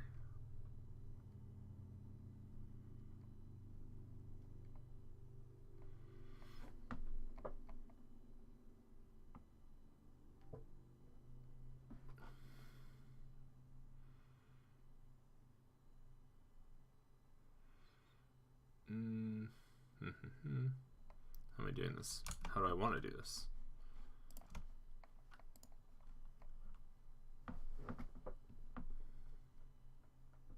Well, no, I can hold it as a temporary and then swap it. So we'll do that.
Hey, it did something.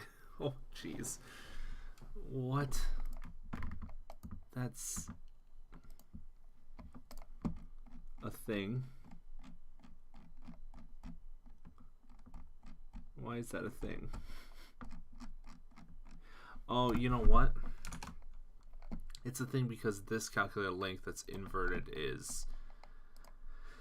it's satisfying it. But what it is working is where it does intersect, it does flatten. So we got half of it.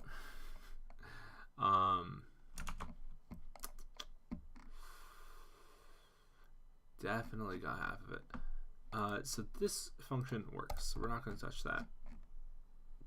You work. So we're not going to touch you. We need a way to make sure that this is the same value.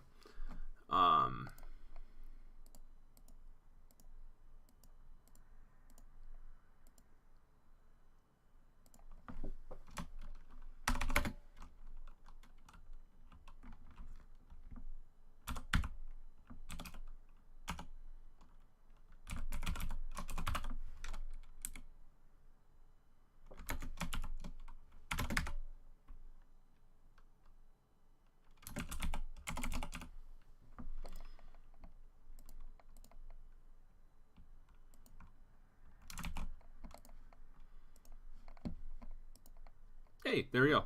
Haha. Dot products for the win. Yo, we got fleshy boys. Easy. All right. So we are going to hide this for now. And then we should see it looking a little fleshy, eh?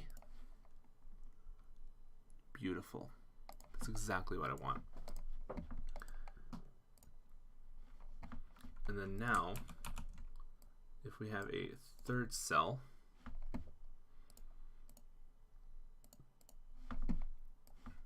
we give this bad boy 2 neighbors.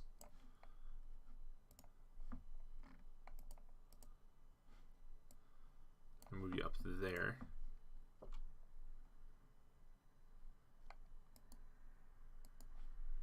Huh.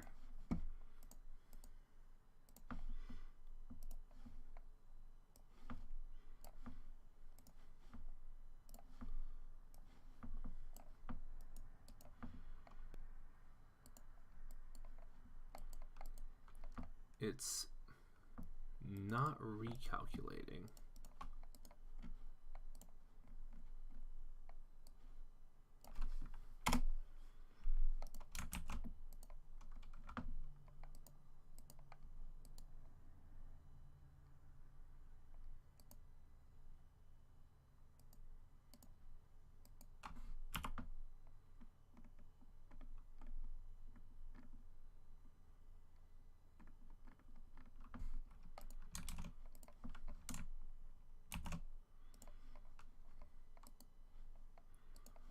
I have a feeling that this isn't going to work. Why aren't you working?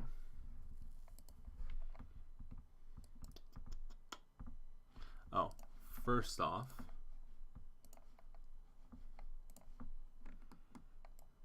you need to be there.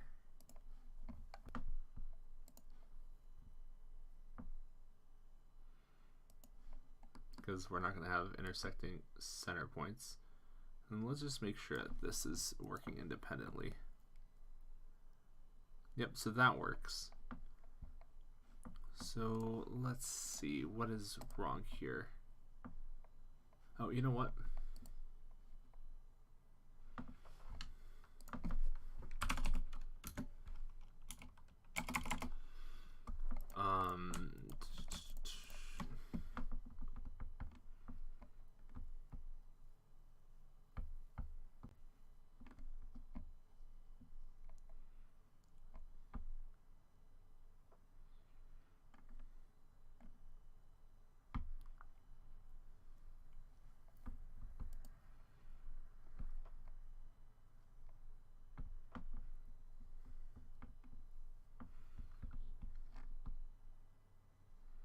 All right, clear and then append.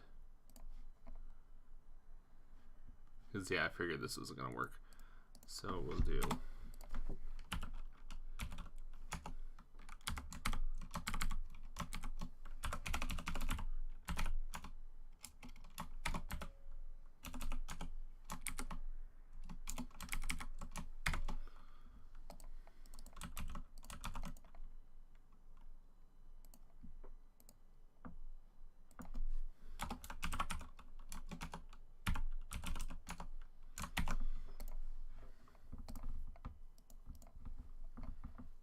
hey, it works. The fleshy works.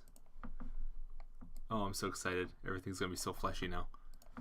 Now if I put that up there, it's a little squished, but it's fleshy. Yes. Ah, this is making me happy. All right, things, boys, are starting to flesh up. I love this. I don't know why I love saying the word fleshy way too much, but the cells are selling.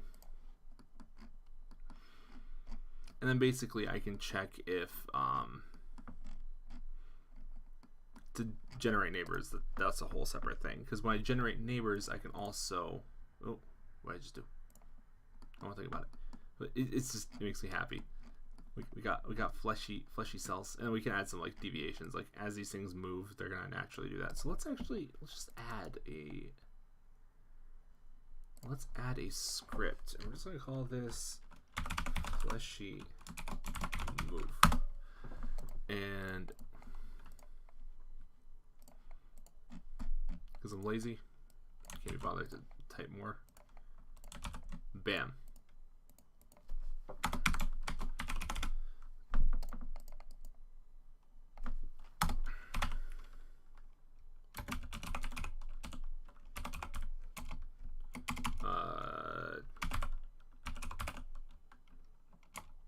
What is it?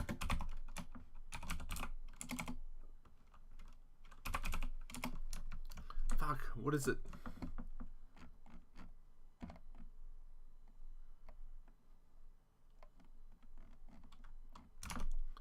Editor hint.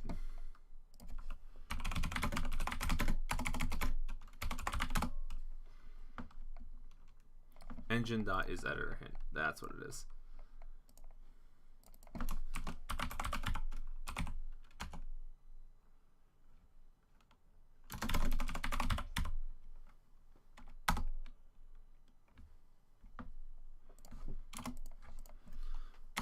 apologize.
Okay, I didn't math that right, but sure. And then this is going to be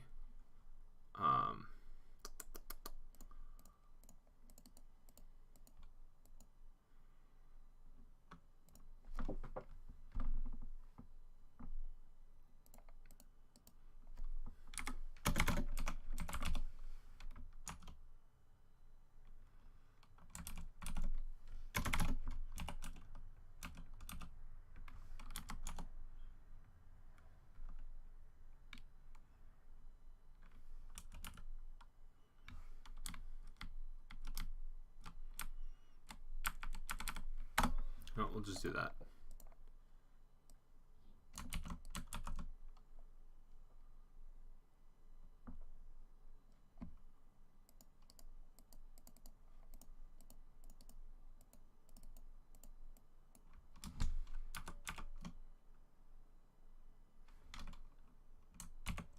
Ah, shit.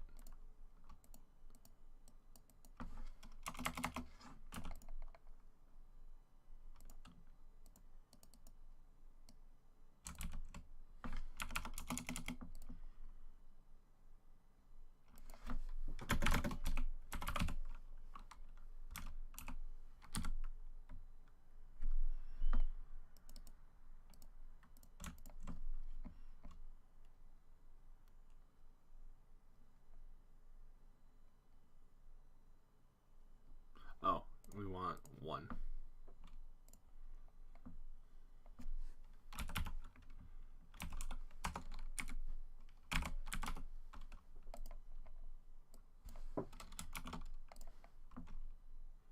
And then gives you the seed.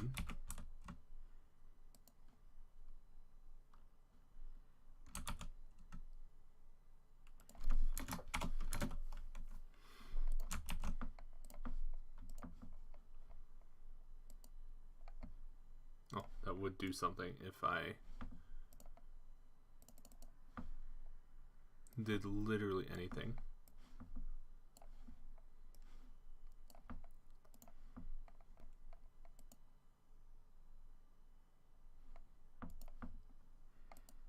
Well, something's happening. It is very concerning. But unfortunately,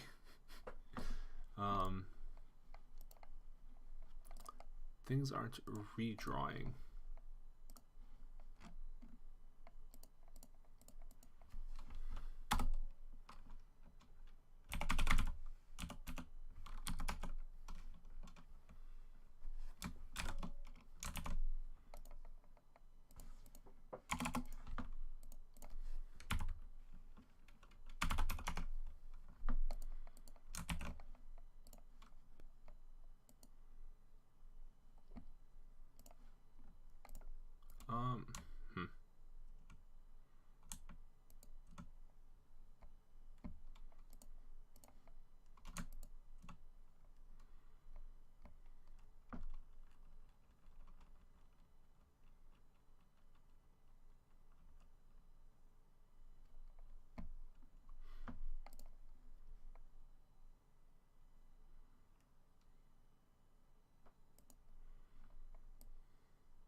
why isn't it redrawing? Manipulating the position directly, you'd think literally anything would happen.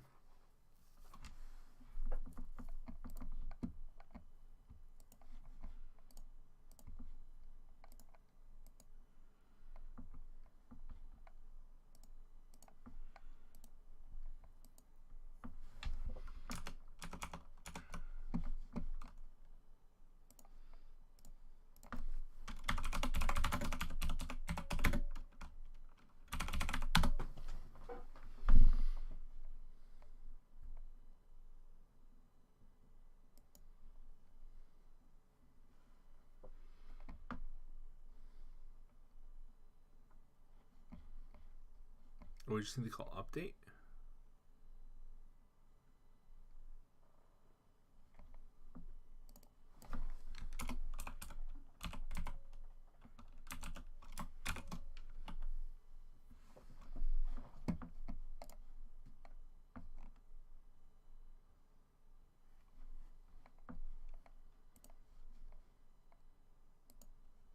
Okay, yeah, no, this is really gonna go for Q redraw. I knew there was something to it. Oh.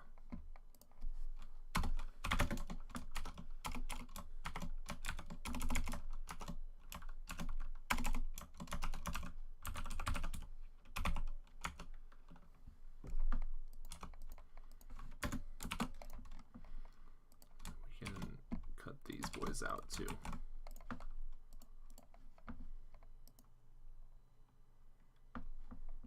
Sweet.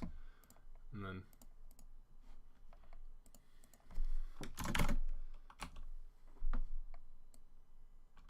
oh, yeah, we're deriving this from size, so we can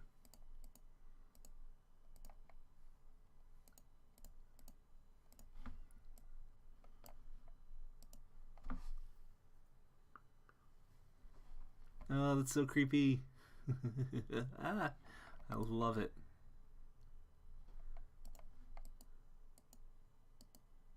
Oh, it's so creepy. Oh, it's like rubbing against each other. That's so weird. I mean, it works really well. Let's add a couple more cells in here.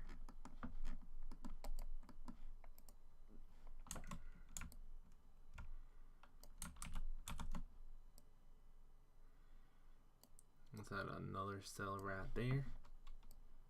Let's move you out.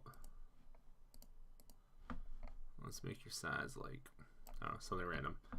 And then put you right about her. And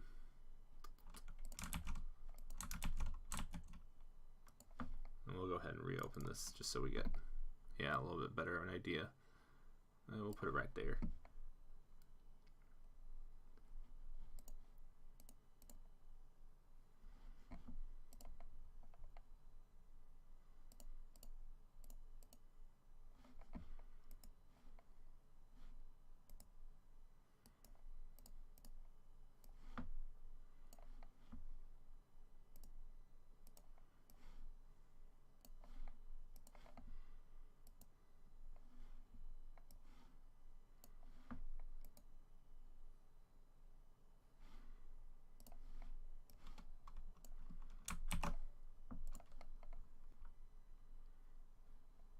Oh, we're missing one.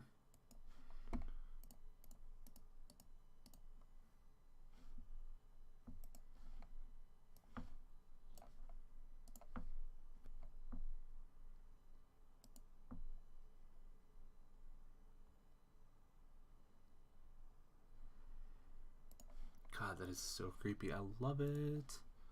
We'll throw cell 4 in there.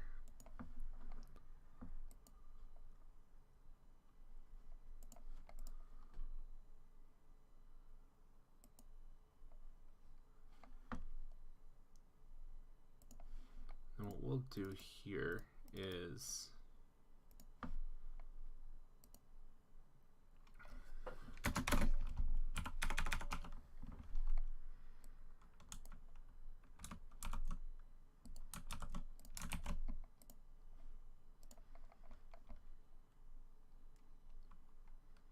why did that break?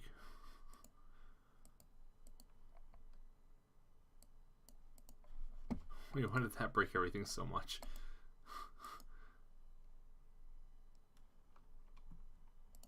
What?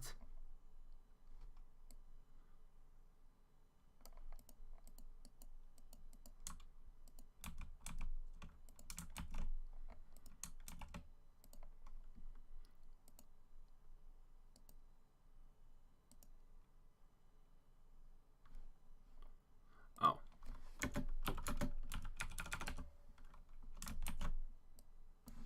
Oh, I'm gonna multiply that. I think that should slow things down a bit. No, that. No, we want all of this. Yeah. We want all of this. Slow down a bit.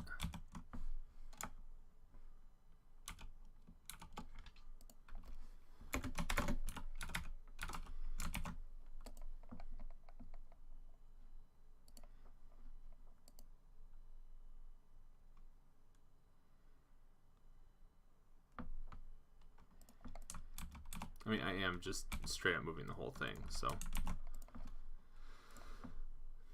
it's fine.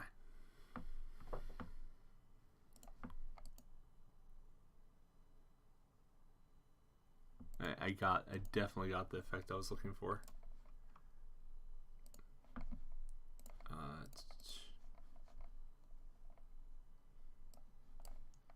We're gonna get a little recording of this so I can forward it to some peeps.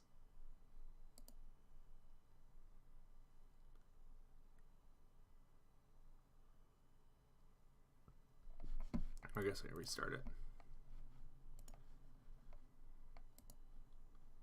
Because they were deviating a bit.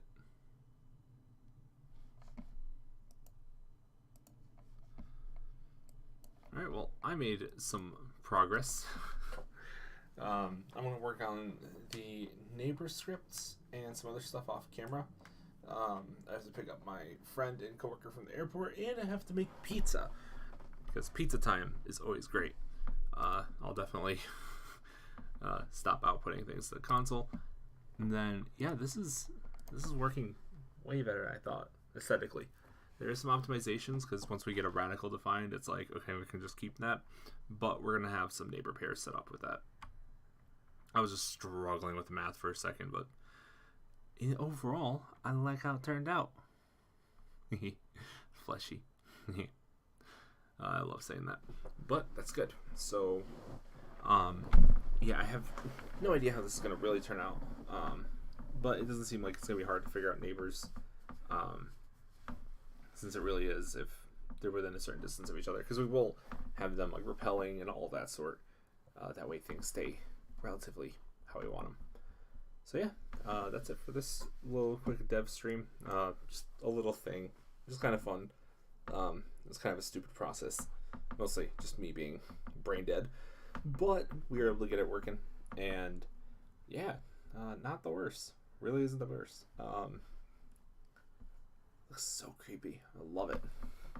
Yeah, you can see it starts bugging out once things intersect how they're not supposed to. So we'll definitely get that fleshed out. Anyways, y'all have a wonderful day.